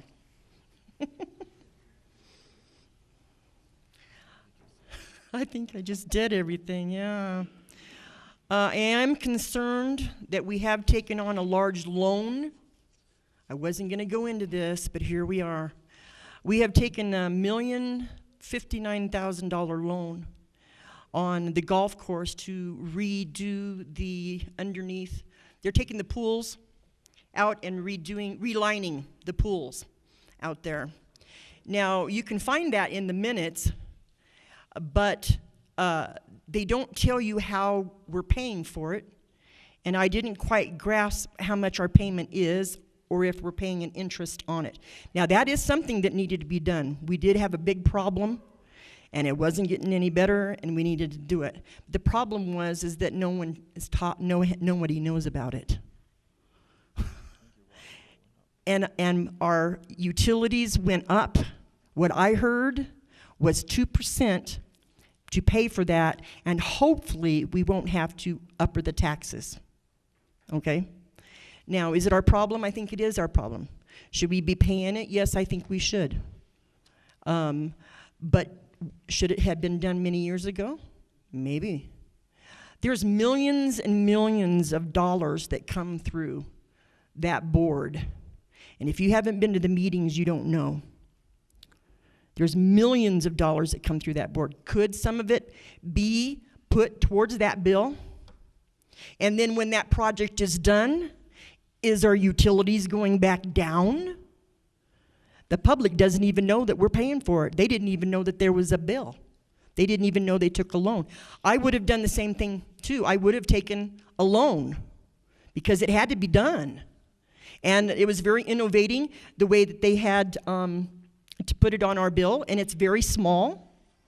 You know, that we have to pay, our increase is very small, so it was very smart how they did it, and they can legally do that according to the charter. They can legally do that, and I thought that was very smart. But why aren't they telling the public? Is it because it's an election year and someone might get an attitude? I don't know. But it's our bill, it's our problem, and we need to know what they're doing with our money. And I want to be solvent. I did have a little bit of an interview. I sounded really stupid. At the, I did, the radio station, and he told me afterwards, you know, why couldn't the mayor come in the day after the meeting and let us know what's going on and what was decided? And I thought that was really, really smart. And maybe we should have a cap on the spending to let the citizens weigh in on it, especially if it's our money. Okay, thank you. Walter. I graduated from the Pima Medical Institute in 1996, graduated from the Cooper Institute in the year 2000. I have worked in the healthcare for 22 years.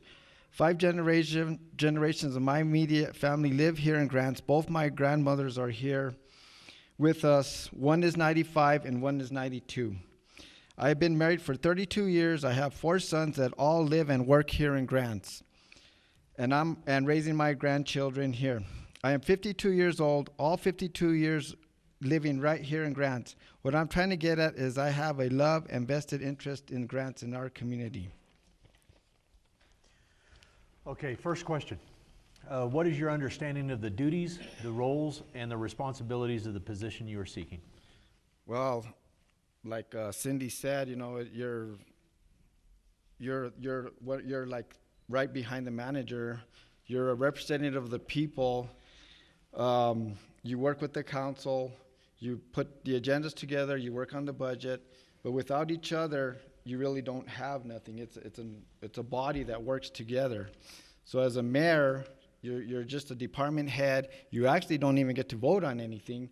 You bring stuff to the council and council meetings, And you recommend stuff to the council, so it's really up to the council as to what projects get done. You can persuade them. Hopefully, you know, it'll turn into a motion, because first of all, it has to become a motion in order for it to become an action item. Can you tell us who sets the agenda for the city council meeting? It's a combined force, depending on what the community needs. There might be a project that needs to be done at the golf course, waste treatment plant. It could be a road project. It could be a CDBG grant. It's just all on a day-to-day basis. You know, it's just all whatever you need to put into it. As far as the budget is concerned, what's your understanding as to how the budget for the city is created? Well, like they say, you've got to take into consideration, you know, how many employees you got, what they're doing, how much fuel it takes for a certain department, whether it's your police department, your fire department, your road department. All these different departments require certain types of funding, so you've got to figure out, project exactly how much projects you want to do for that fiscal year and put it into the budget. At the same time, you got to figure out how much revenue is coming in, whether it's CDBG grants, which what I understand they haven't had one. You also have capital outlay that you go looking for, which is soft money. You never even know if you're going to get it, because that all depends what's in Santa Fe. You have federal funding, which comes from Washington. You're always trying to chase that down.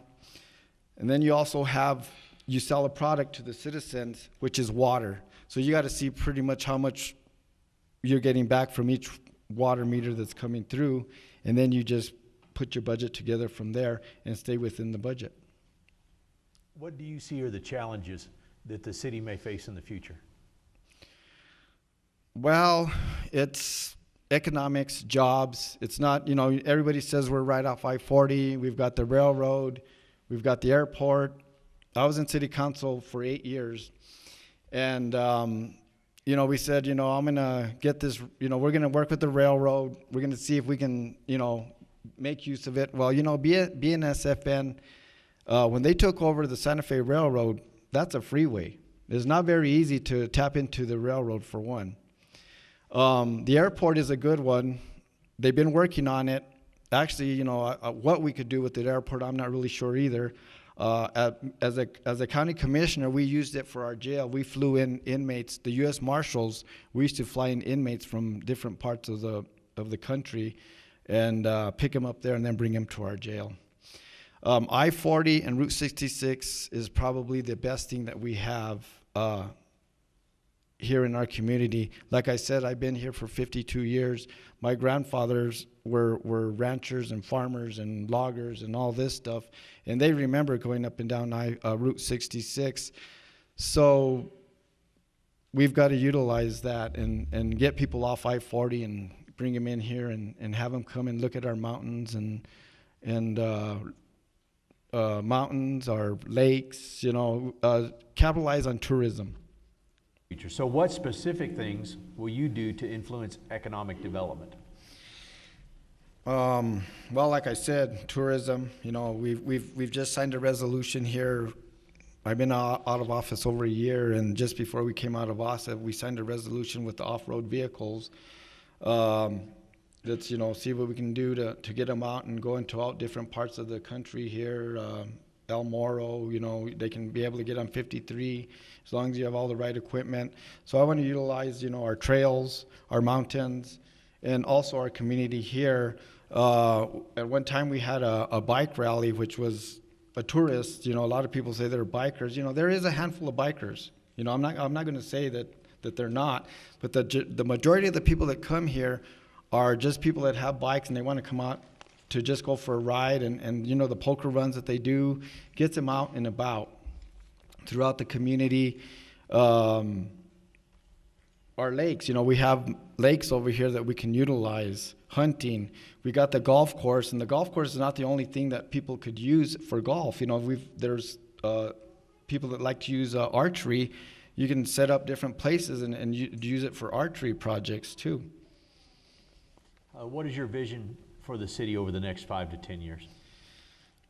My vision is to continue protecting and holding on to the jobs that we have here. We almost had an incident here a year ago. I guess it's already been a year. And it was close to a reality. We had gotten a call that the Milan jail was shutting down, the Milan prison. 300 jobs were on the line. And it doesn't sound like much to a small community like this, but imagine 300 jobs at $35,000 to $45,000 a year. That's close to $1.2 million that's going to circulate in our community. Just from one facility shutting down. That's 200, 300 meters pulled. That's less water sold for the city. So, you know, we've got to hang on to what we got, protect it. You know, you hear that the coal mine shutting down, find out why, what we need to do as government leaders. You know, when that incident happened, we got together as government leaders. We had a meeting at Milan, village of Milan, and we put our heads together and we worked together. Some of us had contacts in Washington. As you know, I've been to Washington a few times. I had a few places that I've been there. I knew some contacts. So I had got contracts with the U.S. Marshals. I made a few calls and asked them if a county can actually do a contract with the federal government. They said, well, we don't know. And same thing, like they say, you've got to get attorneys involved. And we got attorneys involved. And they said, yeah, maybe. But I told them, well, we have a contract with the feds, with the U.S. Marshals at our county jail. So they looked into it. So we were actually able, as a county government, to contract with the federal government, because when we were in Washington, we stood for the Cibola County. Cibola County made big time news in Washington. A little county like this was making big news at the Washington Post. So that's what I say is, you know, let's hang on to the jobs we have here, hold on to them, and let's look for other jobs. Use tourism. We've had bedding factories. We've had different stuff. Been there, done that, but let's try it again. Let's see if we can have somebody come in and build beds again. Let's see if somebody can come in and build PVC pipes. You know, we have plenty of empty buildings.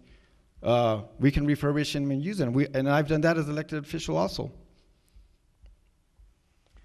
What is your position on the Ranger District establishing a wilderness area? We've been here for generations, and we roam these mountains.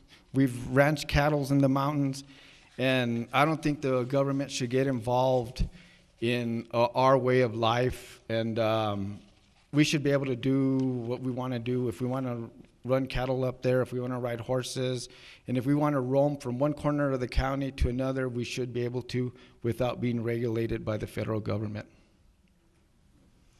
And then what in your past has prepared you, either by education, experience, or training, to understand the contracts, the legal documentation for city government? Well, there's procurements. Everything's procurements. Everything you do is upfront and in open forum. You never, if you go into an executive session, you go into executive session for a zipper clause to protect the names, to protect a contract, so that they don't underbid, overbid. You know, most bids come in and nobody knows. You know, you just say, okay, I want to work on this road, or I want to build this. You know, okay, contract. They say we need a contractor to come in here and refurbish this building. Well, we have everybody put a bid, a sealed bid. Nobody knows what it is. They send in their sealed bids, and then you go for there, and you can go up to 5% of over 5% or under 5% of the bid. So I definitely know. I've been in government for 16 years, and I've been involved with several contracts. We just did a contract just before, when I was in the county, with Next Era Renewable Energy, which was an 18-year contract, which would generate $300,000 a year to the county, and half to the county, half to the schools. And by the end of the 18th year, they would have given up. They're supposed to give us $3.4 million, and that was a wind farm up in Cebolleta. So I am familiar with contracts and projects that need to be done. Okay, that finishes my questions. Any audience members have a question? So you've been fairly quiet about the ads that Mr. Pines has been putting in the Cibola Citizen. What is your response to those ads? Well, I think, where is this? I think here I put tolerant, self-control. I've been very tolerant.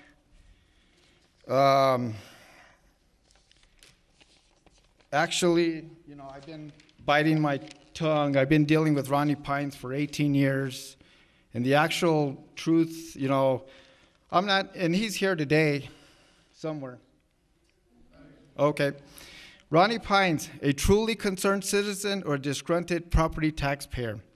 Ronnie Pines came to the government wanting us to lower his property tax rate. He said the property is considered wasteland. I cannot sell it. I cannot develop on it because it's all mountains, hills, and ditches. We as a governor said to him, no. Ronnie Pines then came up with he would donate it, so the wasteland, donate this wasteland to the government. Why? So he didn't have to pay property taxes. By taking this property off government tax rolls, we as a government said no to him. Then he came this spiteful person you see today. Why? Because he didn't get his way and couldn't get us to climb into his back pocket. I feel sorry for you, Ronnie, that you fill your days and nights dreaming up of these ads that you think affect me. I pray every night, Luke chapter 6:27. But I say to you who hear, love your enemies, do good to those who hate you, bless those who curse you, and pray for those who spitefully use you. I am at peace with myself knowing that I held Ronnie Pines to the same property tax obligation as every hardworking citizens in Grants and in Cibola County. That's why I have not said anything.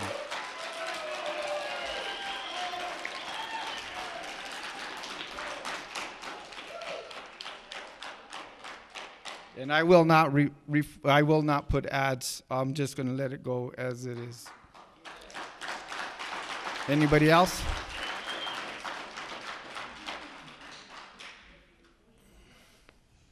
Okay, that finishes the questions. Do you still have anything to say about your platform? Having served as an elected official and the city of government, I have been fortunate to have been part of some of the major projects. The new animal shelter, water tanks, the Nimitz Bridge, the new senior citizen building, the new county complex courthouse, the wind farm, the renewable energy, which actually brought in is a contract that we did with NextEra, which brings in $300,000, and I think this coming year it's going to go up to $6 million, and half of that $600,000 goes to the schools, because that was one thing that when we came to the table, we wanted to make sure that the schools were involved in this new renewable energy that we were getting off the wind farm. Ceboleta Waste Treatment Plant, drainage program on Johnson Street, the construction between Grants and Milan. We had some serious issues here with our flea market, and right here by the Corley's Ford, I lobbied in Santa Fe until we finally had an accident. Somebody got killed there. I went back. They got it done. I think Mike Cerneray was involved with that project there that we got done. And between Grants and Milan, I was involved with that. Future Foundation Family Center, the fishing clinic, working with Game and Fish to put the Riverwalk in the fishing proclamation. We stock it with fish for the kids. And most recent of all, and most rewarding, was saving 300 jobs in our community with the ICE contract that took over the prison in Milan. The Washington Post interviewed me and published a story on the contract that Cibola County had secured a contract with ICE, which is Immigrants Customs Enforcement. I am so proud of being part of that. Keeping jobs for the people of Grants is big. Now having been part of that, if I'm elected, I would like to increase tourism, bike rally, off-road vehicles, trails, infrastructure, roads, public safety, youth programs, lobby for state and federal funding, as I've always have been, work closely with other municipalities, as Milan, listen to the needs of the people. I believe I have the experience, professionalism, dedication that Grants needs. Vote T. Walter Jaramillo.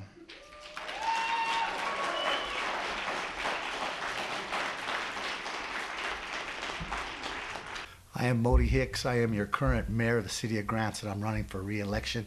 to complete some of the things that I've started. Okay. The purpose of the following questions is to let the voters know how well you understand the city charter of grants and the laws of New Mexico and your commitment to follow them. The first deals with parliamentary procedure. It's crucial for managing a meeting, and the principles for managing a meeting are equality for all, courtesy, order, justice, consideration of one matter at a time, the right of the majority to prevail, the right of the minority to be heard, and the right of absentees to be protected. By signifying with a yea or nay, are you willing at this time to make a public commitment that you will follow the principles of parliamentary procedure? Yes, and I have for the past 12 years. Here in the state of New Mexico, there is a voluntary training program that offers certification to all elected officials. It is known as the Municipal Officials Leadership Institute, promoted by the New Mexico Municipal League. It provides elected officials with the knowledge and tools for effective and ethical leadership. One objective is to promote excellence in local governance. The classes offer elected officials an opportunity to master the specialized knowledge required for the leaders of New Mexico's communities. The training addresses 12 elements that are divided into 4 classes. These classes are held in communities throughout the state. Upon completion, each student receives a certificate and is designated as a certified municipal official. Can you today make that commitment publicly that you will attend the training and achieve the certification? I have attended 2 of those trainings, and working as a working man that has a job, it's hard to make all those trainings. So no, I cannot make that commitment because I've already attended 2 of those trainings, and if they fall on my days off, I will go to the last 2 trainings to get my certification. But like I said, I'm a working man. Okay. It was just a yes or no that... Well, it's not a yes or no because Yes. I've already attended 2 of the Okay. classes. Everyone else has answered yes or no. Team building is one of the issues addressed by the Municipal League's Leadership Institute. It is emphasized that building an effective team will promote better decision making, more innovative and creativity, quicker responses to changes, and higher morale. There is a 15-question assessment that will score how effective the team is and identify areas that need improvement. Will you make a commitment that within the next 6 months you will do this team assessment with your team? Yes, we do it every 6 months. Thank you. The next area has to do with the qualities of a good municipal leader. To help you with that line of thought, each of you have received a list of 54 character qualities. The list is not exhaustive, and if you feel that there are other character qualities that you would prefer to add rather than those mentioned, please state them.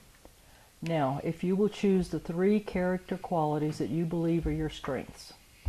Bold, decisive, and diligent. Okay. Now, I'd like for you to choose one character quality that is the hardest for you to exhibit.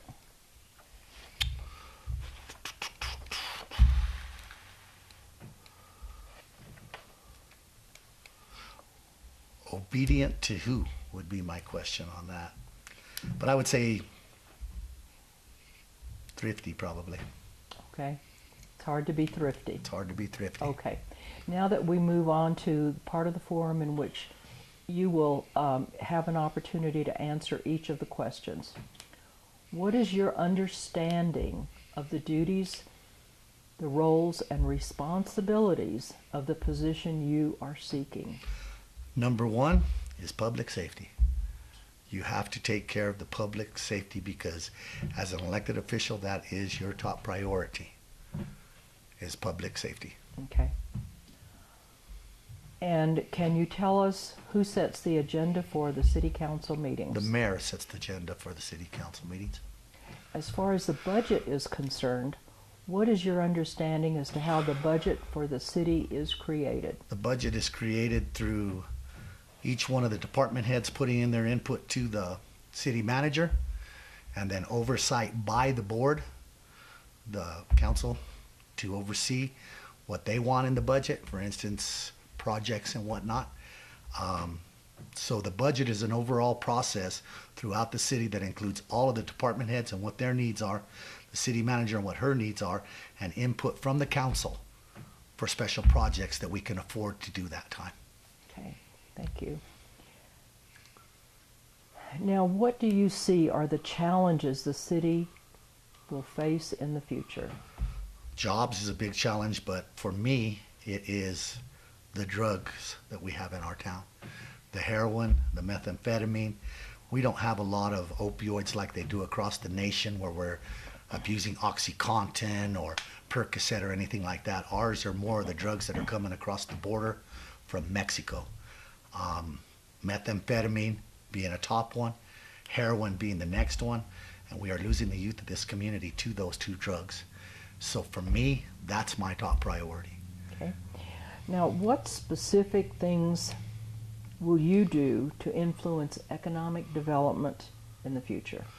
I've been meeting with state officials and Mr. Pierce from Washington, D.C., who's running for our governor now, and we're looking at bringing in a refinery, an oil refinery, to produce gasoline here in town. They've offered it to the tribes. They don't want it, so we're going to see if we can't get that in there. And also with the president's tax breaks that he's given, my job where I work at is already starting to explode. So, I mean, as far as economic development goes, I will push everything I can to get high quality paying jobs into this town. As a side of that, we have a 49% illiteracy rate in our community. And how will we attract businesses with an unskilled or uneducated workforce? You know, that one there, there's no other way to put it than that falls back to the parents at the house that didn't get them to school, didn't teach them to read. My kids could read before we ever even sent them to school. All we can do for that is press our GED programs, our reading programs, and try to get these people literate. It's got to be addressed through the schools, though, because my wife's a teacher, and she complains about this all the time. She's a reading specialist, as a matter of fact. Okay. What is your vision for the city over the next 5 to 10 years? Finish the streets that need to be paved, 1st Street, 2nd Street, and finish the flooding projects around Grants High School and around Future Foundations and Mesa View. That's my main priority there, is to see those projects completed, as we've already started them. And we're getting CDBG grants. We're moving forward with that type of money to get these things done.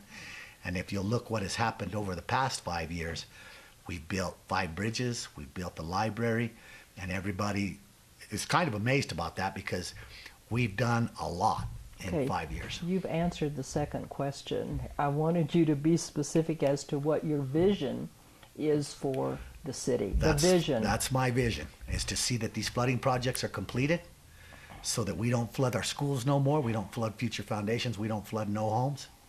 That's my vision. Okay. And how are you going to accomplish this? We are already doing that through getting money. We've got almost $2 million for the flood project around the high school. We'll be starting that one in April. And we have already put in applications for money to do the flooding projects around Future Foundations and Mesa View. So those are already in the works, and they will be happening. Okay. Now, the next deals with some other elements. What impact will establishing a wilderness area in the Mount Taylor Ranger District have on the economy of Grants and the county? The wilderness is an economic killer, period. The minute an area is designated as a wilderness, people can no longer ride bicycles in there. They cannot haul wood out of there. If there is a mineral that is discovered in there, you can't go get it. If a noxious weed grows in there, say for instance salt cedars, you can't go in and clean them out. Wilderness is a detriment, a total detriment to any economy. Okay, the second part of that question is, what is your position on establishing a wilderness area in the Mount Taylor Ranger I District? am totally against it, Barbara. And as you know, and everybody in town knows, I'm the one that wrote the resolution against wilderness area. And I'm the one that pressed it to the county, to the village, to the McKinley County, and to Gallup. And all of us have passed that same resolution in opposition to any wilderness areas anywhere on Mount Taylor or Zuni Mountain Ranger Districts. Okay. Now, city officials are required, or they need to be able to comprehend legal documents. What in your past has prepared you, either by education, experience, or training, to understand those important legal documents? I spent 23 years in the penitentiary reviewing legal documents all the time. We were sued in the penitentiary. I've been sued several times in the city, well, rather the city has, and when I say me, being a part of the city.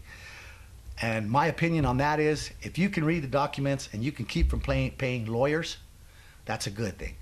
But eventually, you come to a point where you have to pay lawyers if someone's going to sue you or whatever. But my opinion of that is, paying lawyers just to pay them doesn't work for me. That's money that we could use for the public. Now, like I said, there are points where you're going to hit legal documents where you can't do anything but go to court. And at that point, you're going to have to pay a lawyer. But I'm against paying lawyers if we don't have to do it. And most legal documents are pretty straightforward, except for some of the legal jargon they get in there, and they use $100 words for my $25 vocabulary. Okay.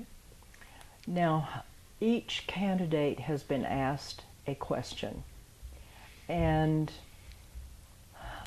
rather than asking you a question, what I would like to do is ask you, what is your platform for running for, it's a two-part question. What is your platform for running? And then I have another question after that. My platform for running is number one, public safety.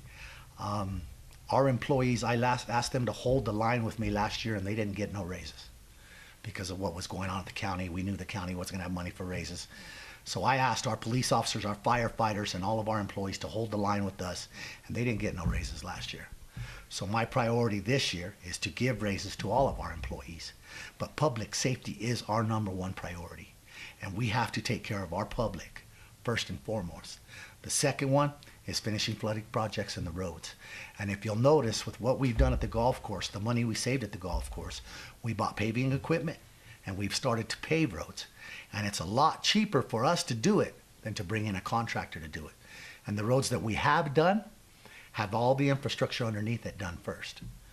We will not be paving in the winter, as you can see, but come the end of April, the 1st of May, when it's nice enough, we're going to get on Sage, we're going to get on Mountain Road, some of these roads that have already had the infrastructure underneath them, do them.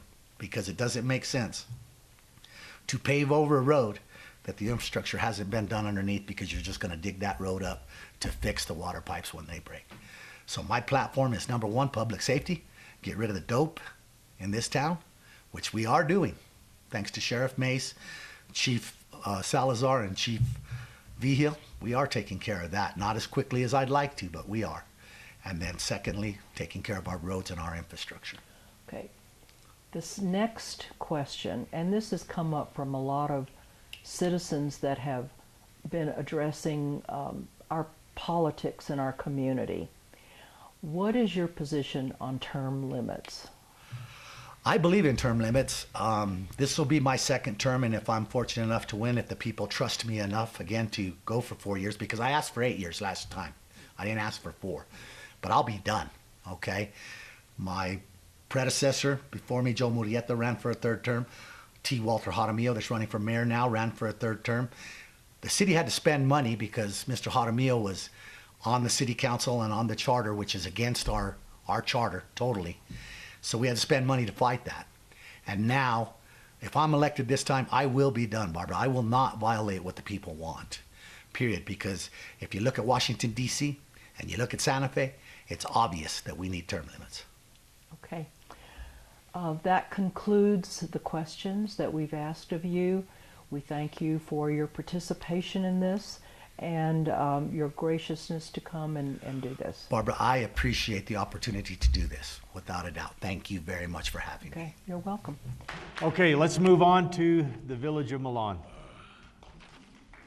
Robert Gallegos, Village of Milan. I'd like to say that for the past 4 years, me, even the individual up here who is running for mayor with me, I can say that we're good friends.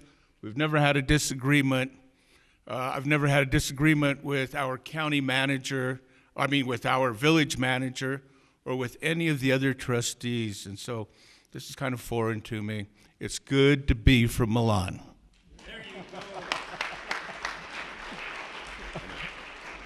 Okay, first question. What is your understanding of the duties, the roles, and responsibilities of the position you are seeking? Well, first off, the mayor, whether it be the mayor of Milan or in Grants, is actually part of the executive body of government.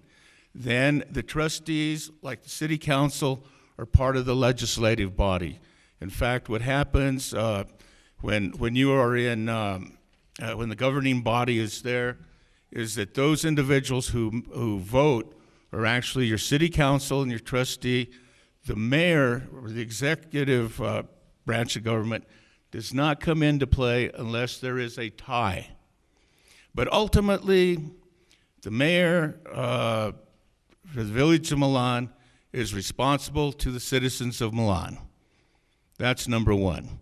Everything else is secondary. Can you tell us who sets the agenda for your village meetings? The agenda should be set by the entire governing body. Fortunately for us in Milan, that's the way it's done. We have a workshop. Usually the workshop is, the mayor is there. The mayor opens the workshop. Usually it's the manager, because the manager has a complete slate, has a complete agenda of things that need to be taken care of. But then it's open. It's open for the trustees and the mayor, so that if they want to add something to the agenda, they can. And I think it was said earlier that these meetings are open to the public, so that the public actually has an opportunity to show up, and then they may bring something up that they would like to see on the agenda. That's the way it's been done for the past 4 years. I suspect that that's the way it will continue for the next 4. As far as the budget is concerned, what is your understanding as to how the budget for the village is created? Budgets are pretty tricky business, but ultimately you're looking at gross revenue, you're looking at different money, and you better have a good manager. Fortunately, in Milan, in the past, we had an excellent manager, and we have a manager now who's doing a lot of good work. That manager discloses exactly what's happening with the budget. Milan functions on about $3 million a year.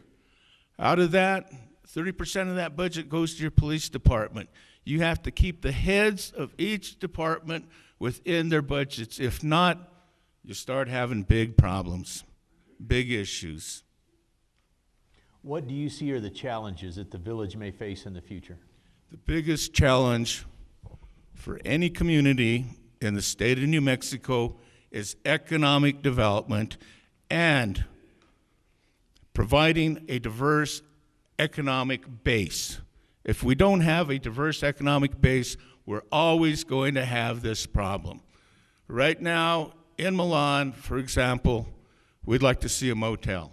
Motel will hire 20 people, 15 people, but those are good, solid jobs. Diversify the economy. The economy is a no-brainer. You need to work on the economy. I mean, it's the number one thing that needs to be done throughout the state of New Mexico. What specific things will you do to influence economic development? Well, there are things like tourism. As a trustee, I like to think that I was pretty much hands-on. If there was something that I saw that I could do beyond just being part of the governing body, for example, the governing body will all vote on infrastructure, on the police department, on the streets, but there are things that you might want to do on your own. For example, in Milan, I felt that we needed little libraries. These were libraries that could be set up where citizens could come by, get the books for themselves. It's all based on honesty. The second thing was, as I looked at our city hall, I said, our city hall should be something that our citizens learn from. So what we did was we mixed aesthetics and history and turned our city hall into one of the most aesthetically pleasing municipal buildings in the state of New Mexico. I could go on. I have been involved with the creation of a Route 66 museum for our community. And this will tie into economic development because we have underutilized our section of Route 66. Milan should be the gateway to Chaco Canyon. We've not done enough work in the Zunis. There's the history of railroad logging in the Zunis. And my gosh, Zuni Canyon is just probably one of the most beautiful canyons that we have, and no one's ever done anything to enhance it or to create bicycle trails through there so that we can meet up with the ones that are being established in the Zuni Mountains right now. What is your vision for the village in the next 5 to 10 years? The vision, once again, I mean, it has to be economic development, but beyond that, the one thing that bothers me about these political meetings is that I see an overwhelming amount of apathy. There are individuals out there who are great business people who have the expertise to come in and help municipal government. But what I see is I see them taking care of their business and not really coming around and knocking on the door over at City Hall or over at the Village of Milan and saying, look, this is what we can do for you. I do know that when business opportunity knocks, if you don't react, then you've closed the door on them. If elected, what specific actions will you take to help accomplish your vision? Number one, as an elected official, it's paramount. It should go to the citizens. I think that I agree with what the managers of City of Grants and the manager of the county do. You have to have that policy. You need to let your citizens come in and voice their opinion. It's just, it's huge. With us in Milan, there's always been an open door policy. With our meetings, I would encourage the citizens to attend the meetings. How can there be transparency if you're not there? The other thing is this, and this is important to me. When it comes to financial disclosure, all of that information should be on our website. I shouldn't have to tell you that we operate on a budget of $3.1 million. You should be able to go to the website to see for yourself so that you know where the money is being spent. What is your position on the Ranger District establishing a wilderness territory? Trick question. My position is this. Ultimately, there has to be a discussion, and then it's up to the citizens. I personally would like to see Zuni Canyon come into the picture. I would like to, we had at one time, we had a auto tour of railroad logging places in the Zuni Mountains. We had great places with great history like Kettner, all of the different logging camps. Huge amount of history that our citizens, you know, should know about. The history of agriculture. These are all important because if you don't understand where you came from, then you're going to make big mistakes. And then what in your past has prepared you either by education, experience, or training to handle the legal documents and the contracts? I'll say one thing that I learned from the gentleman sitting at the down at that side of the table here. When I was running for office 4 years ago, he said to me, listen, the view looking from the outside in is totally different once you're inside. When you're at the table, it's totally different. Other than that, you know, I'm a graduate of Eastern New Mexico. I graduated with my bachelor's degree in psychology and sociology in 1974. I worked with the courts for 25 years. Plus, the 4 years experience I've had have been invaluable. They've taught me about infrastructure, about how to run a small community, and how to take and read the budget.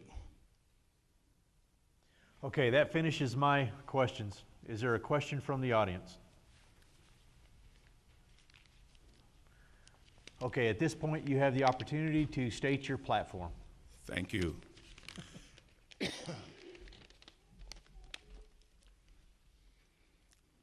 Moving Milan forward.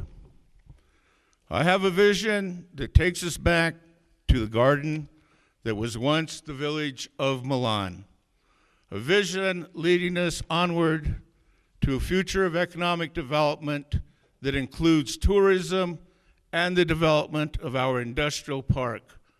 A forward-looking strategy that includes bringing a motel and small businesses to our village. Do we use the carrot or the stick to entice new business? I want the carrot that improves our vision of the future, a well-developed strategy that brings benefits, that benefits every citizen. The best indication of the future is the past. I'm running for Village of Milan mayor based on my accomplishments. Track record, I supported economic development at the industrial park, encouraged collaboration with Cibola Communities Economic Development. I've worked to attract tourism along the Village of Milan section of historic Route 66 by working on the creation of a small museum in Milan, i.e. the gas station museum. Fostered, with some help from our manager, fostered the idea for historical murals on the Village of Milan municipal building and created the idea for small libraries in the village. Supported funding of educational and recreational programs for children. By the way, I invented the Malpai Man. Supported negotiating fair resolution of the water issue with the city of Grants. This is going to be ongoing. This is very important, and it's just a matter of math, and it depends on who's doing the math. Whether Grants over here, our big brother, is doing it, or whether we're doing it, and somehow we were unable to sit down and negotiate. If you don't negotiate, well, we'll let the attorneys do it for us, and you'll know what happens then. I'm very disappointed that we dropped the ball of negotiation.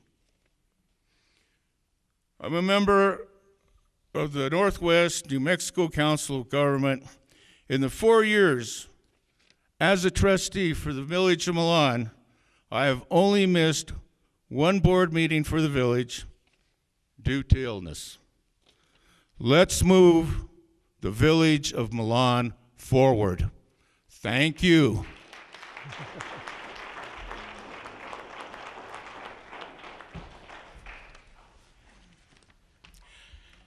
Okay, my name is Felix Gonzalez. I am also running for a position of mayor of Milan, and I am a United States Army veteran. Served 1 year in, I'm going to pronounce it right, the Republic of South Vietnam. And I would like to also echo what Robert said. In Milan, we all work together, and you'll see that some of my answers echo his in the same way, and that's all because we always work and always try to take the village in the same direction. So the first question, what is your understanding of the roles and responsibilities for the position you're seeking? The mayor of Milan should be the narrator, the one that the trustees are the ones that actually vote on whatever it is that we're going to vote on the agenda. The mayor should be the one that goes out and talks to the people, gets involved with the people of the Village of Milan, see what their needs are, and work with the village manager and whatever the needs may be, you know, whether they are small or big, you always try to put the public first, and then you bring that input and put it into with the manager and then with the trustees, but always have the citizens of Milan in mind first, because they're the ones that actually make it possible for us to be there. Can you tell us who sets the agenda for the council meetings? Well, we've all said the same thing. We have our workshop, and the county manager goes through the agenda. We all, if we have anything we add to that agenda, we all work at establishing the agenda for our regular meeting at our workshops. As far as the budget is concerned, what is your understanding how the budget for the village is created? The budget for the village is created we don't have that much like motels but the manager is, and now we have every 3 months, most of the time, we have the manager telling us how much we have, how much we can spend, and then the trustees will most of the time get the department heads together, and they submit their budget, and we either accept it as they say, or if need be, we delete some of the things that they're asking for that cannot be worked with the budget we have at the time. What do you see are the challenges that the village may face in the future? Mostly economic development, jobs, and bringing industry to the industrial park. We've been trying, all of us at the Village United have been trying really hard to do that, but as of now, we have had commitments, but nothing established yet. But if we keep trying, it's just a matter of time, I think, before we get something done at the Village of Milan. And also the businesses that have been closing at the on the main on Route 66 in Milan, we must do something. We must get together with the businesses that are there and be a little bit more business friendly, or maybe establish procedures along after talking to them.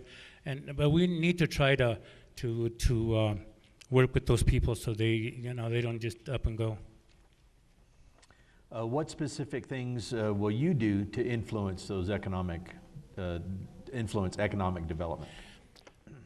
To me, the most important thing that I think us as trustees and mayors at the Village of Milan, I'm very passionate about the children of our village, and I think we need to, if we establish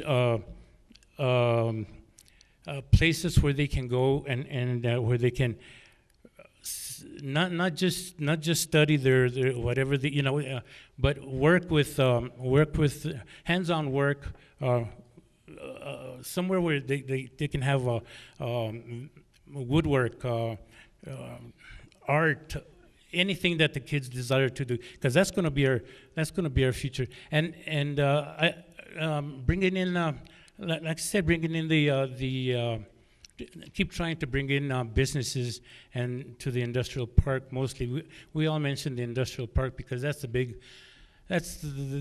biggest place that we can create industry in the Village of Milan. What is your vision for the city over the next 5 to 10 years? For the Village of Milan, I can tell you what I want for 4 years. After that, it's. But what I want for the next 4 years, I would like to have bring businesses back to the village.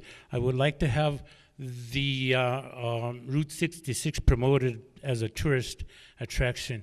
I would like to have the abandoned buildings demolished at the village of Milan, and have the landowners accountable for their yards, keep them in, because if tourists come and they see all that, that's a black eye for the village of Milan, and I would like to see maybe 2 or 3 industries at the industrial park, and lastly but not the least, I would like to have our parks in a year or so be able to be utilized by our youngsters at the village of Milan.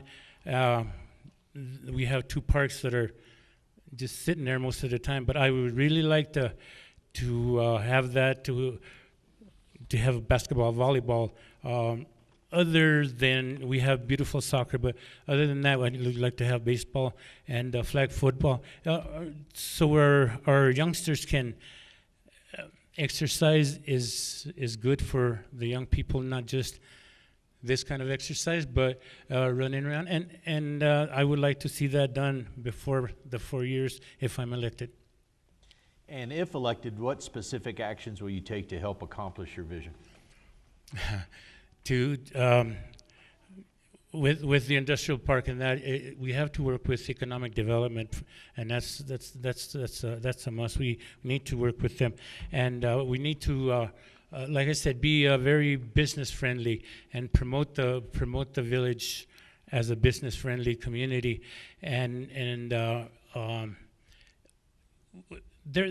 are things that the village needs right now, that tourism and like I said, the motel. We've all been talking about that, and that one to be built over there where the almost where Petro is, because that's where you see the tourists, the truck drivers, and there was a statement made by one of the politicians in Washington, I believe it was. It says that truck drivers will be. It would be mandatory for them to have 12-hour rest. So instead of over there, maybe we can attract them to come down here and spend some time. And that would attract, like Trustee Roberts said, that would attract, create a few jobs. But jobs would be the number one. What is your position on the Ranger District establishing a wilderness area? Being one that loves to be outdoors, I love to go with my grandkids. We with my son, my daughters, and everybody. I am opposed to that. I think we need to keep it as is, and so people like ourselves can go and enjoy it in the right way. And then what in your past has prepared you, either by education, experience, or training, to understand the important aspect of the legal documents and contracts, etc.? Yeah, I don't think we have any lawyers that are really running for trustees or mayors, but we at the village we have our managers have always been the ones that and plus we have our village attorney. So if there's any questions, if we don't understand anything, we either go to the village manager and the village attorney. So I've had to deal with small amounts during the 4 years that I've been there, but I would not be one to say that I'm kind of like an expert or anything on that aspect. But that's why we have a lawyer. Okay, that covers all of my questions. One question from the audience. Can I forgot one thing. I'm very sorry, because you didn't tell me about my your platform. Yeah. Well, right after this question is when okay. you. Yep. Okay, I necessarily don't have a question, but I do have a comment. As a resident of the city of Grants and a business owner in the village of Milan, we've heard candidates from all the candidates in this room have spoke. Nobody has mentioned public safety. If you want to do economic development, we've heard that you've touched on it a little bit, a few, but we want to bring people into our community. We want to keep people here. The businesses got to feel safe. The citizens got to feel safe in their homes. Our kids got to feel safe in their homes. We need to invest in our public safety, our law enforcement officers, our firefighters. Those are what's going to bring people into our community. Those are what's going to keep people in our community if they feel safe. Again, just a comment, kind of think about that for those of you that do get elected, or as you engage further in your campaign. Think about some of that. Most of you know who I am and know that public safety is important to me.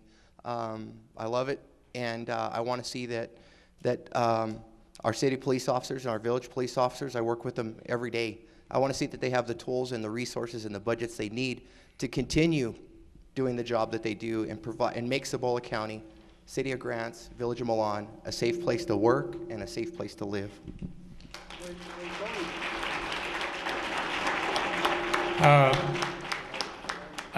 I think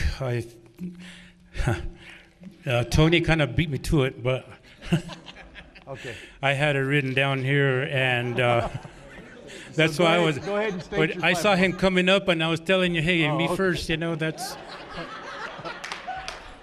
that. But that's okay. That's okay. I can be repetitious sometimes. Okay. Like I said, I think we at the Village of Milan, we need to be more business friendly and more and promote tourism at the village. Tourism is very important. We have a lot of we have like the mining museum. We have the Heritage Museum at the airport. We have Mount Taylor. We have all these beautiful things around us. So why not promote the 66 Route 66 as a very beautiful tourist attraction, and continue to work with economic development for the industrial park, and like I said, the motel, and improve the parks. I would really like to see those parks improved within a year and a half. That is such a necessity for the Village of Milan to have a place for our kids to enjoy the outdoors, enjoy playing, and it doesn't matter what sport they play. We need to always encourage. I myself, if you go to any gym, any field, you'll see me there. The high school, the junior high, elementary, Baca chapter. When our kids go play over there, I follow our youth almost everywhere, and to me, I think when they see public officials, elected officials at their functions, believe it or not, they know that we're there, and if they see us, and I've had this happen to me many times, they thank me for at least trying to do something about that. And now I have been an advocate for the police department in Milan, and everybody knows that. I really have, and I have had numerous conversations with the Chief Salazar, and I've written with the police officers in the Village of Milan. I know what they go through. So I think we must really try, and public safety should be up there close to the top for the Village of Milan, because that would help, that would benefit all the citizens of Milan. Public safety should be pretty close to the top, because without it, hey, there's no village.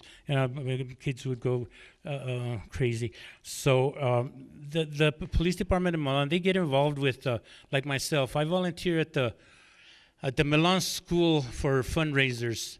The police department does the same thing. The money that is raised goes right back to the school, and that's all of us enjoy that, and our fire department also.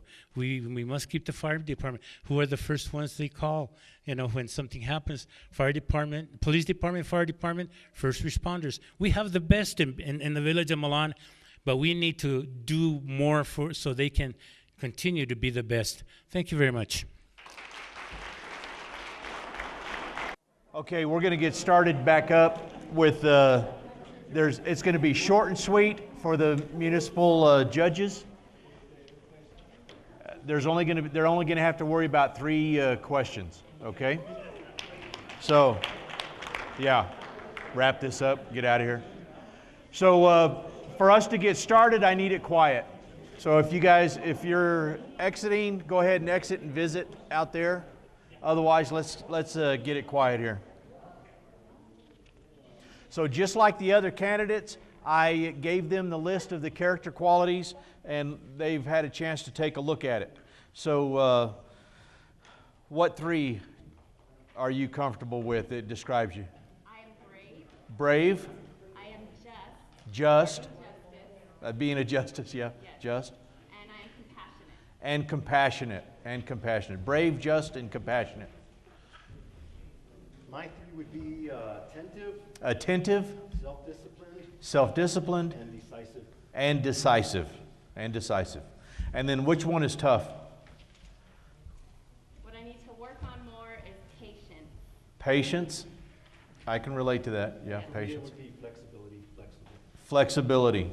Okay, is the one to work on. Okay, the questions that we have, each of you can take the one of you can take the microphone, so go ahead and whoever decides to take it first. Introduce yourself real quick. I'm Mike Ulcher, and I am running for municipal judge. Okay, what determines the qualifications for the position of a municipal judge? The qualifications are very limited. There's not a whole lot of qualifications to a municipal judge. It's what the individual person brings to that position that becomes more important than what the actual qualifications are. I believe your only three qualifications are be a citizen, be 18, and have no felony convictions. That's your only requirements for a municipal judge. And what types of cases come before a municipal judge? Municipal judge are petty misdemeanors and city ordinances, which are derived from state law. And that's it? Yes. Now, do you have a platform you'd like to? My platform is I'm going to be stricter on sentencing. I have a extensive history in law enforcement. I spent over 16 years with the Sheriff's Department. 7 of those years was spent as a supervisor. I recently retired in April last year. Too often there is not enough teeth in the laws. There's just too much leniency given. So with that, I'm going to be a lot stricter when it comes down to sentencing. Hopefully that will help the repeat offenders and grants stay out of grants for a little while. I do want to say that there's been a big discussion over the charter. The charter, for those of you that don't know, does have term limits into that. There's been a dispute whether it be unconstitutional or constitutional. That's fine. One of the things I would have said as your municipal judge is I would have spent the last 8 years trying to change the charter to do it lawfully and not just step up and say it's unconstitutional and run for that position anyway. So with that being said, I do ask for the voter support for myself to support the charter. We have to say no to a 3rd term, and I look forward to being your municipal judge.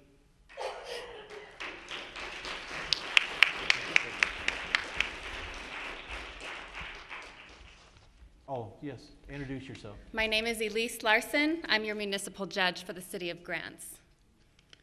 Okay. Qualifications. Yes. The qualifications to be judge is you have to have fidelity to the law. You have to have an understanding of the law. You have to be fair and justified in all of your decisions. You have to have compassion for the people, and you have to be able to enforce and impose and make difficult decisions at all times. And then what types of cases come before a municipal judge? As Mr. Ulter said, we do handle city ordinances, so that'll be traffic violations that are cited by the Grants Police Department, petty misdemeanors such as shoplifting, concealing identity, disturbing the peace, and other various crimes. We handle DWIs, a 1st, 2nd, and up to a 3rd offense, as well as driving on a revoked license. And your platform? Platform. So I'm basically running for re-election because I love what I do. I love being the judge. I like giving back to this community. I'm dedicated here. I have the experience. I've worked 8 years at the district attorney's office as a paralegal. I've had 8 direct years of experience serving as your municipal judge, which has been an awesome opportunity that I want to continue working on. I have a bachelor's of criminal justice, I have a master's of social work, and I'm a licensed master social worker as well. So between my education and my experience that I bring forth to this community, I just believe that I have the ability to be fair and impartial, and I've demonstrated that in each of my my run-ins and experiences with the people who have stood before me. I also think that being the judge is more than just about being strict on punishment. Yes, I think that there are individuals who need that, but I also think it's about helping people restore their lives. Because if we leave people in the broken spirit that we found them in, how do we lead them to be better and more compatible and to be the people that we need them to be to help flourish our community? So it's not just about punishment, it's about restoring our community one life at a time. Okay, that's all we have. Thank you. Oh, wait, can I bring up the charter? Do I get to say something about the charter Sure. since it was brought up? The charter. So it does say that you can only run for 2 terms. However, our charter, unfortunately, is contradictory because as the charter does state only 2 terms on elected officials, there also is a footnote in the back of it, and I do have the charter here. And I have it highlighted as well for people to read if you would like. But the charter does say, term limits such as those contained in this section were declared unconstitutional by the New Mexico Court of Appeals in the case Cottrell versus Santillanes. The New Mexico Supreme Court denied certiorari, which means they did not feel that the Court of Appeals made a wrong decision and erred in their decision. It means they upheld the decision of the Court of Appeals. It says that, therefore, the New Mexico Court of Appeals decision declaring this section unconstitutional stands. So it means our city charter is unconstitutional with the language that says you can only run for 2 terms. It is unlawful to restrict a person's ability to run for the terms that they wish to serve in office. We do not have the authority, I do not have the authority to override the Court of Appeals as judge. The mayor, the city manager, the city council, nobody has the authority to override that. Court of Appeals becomes law, and they have spoken.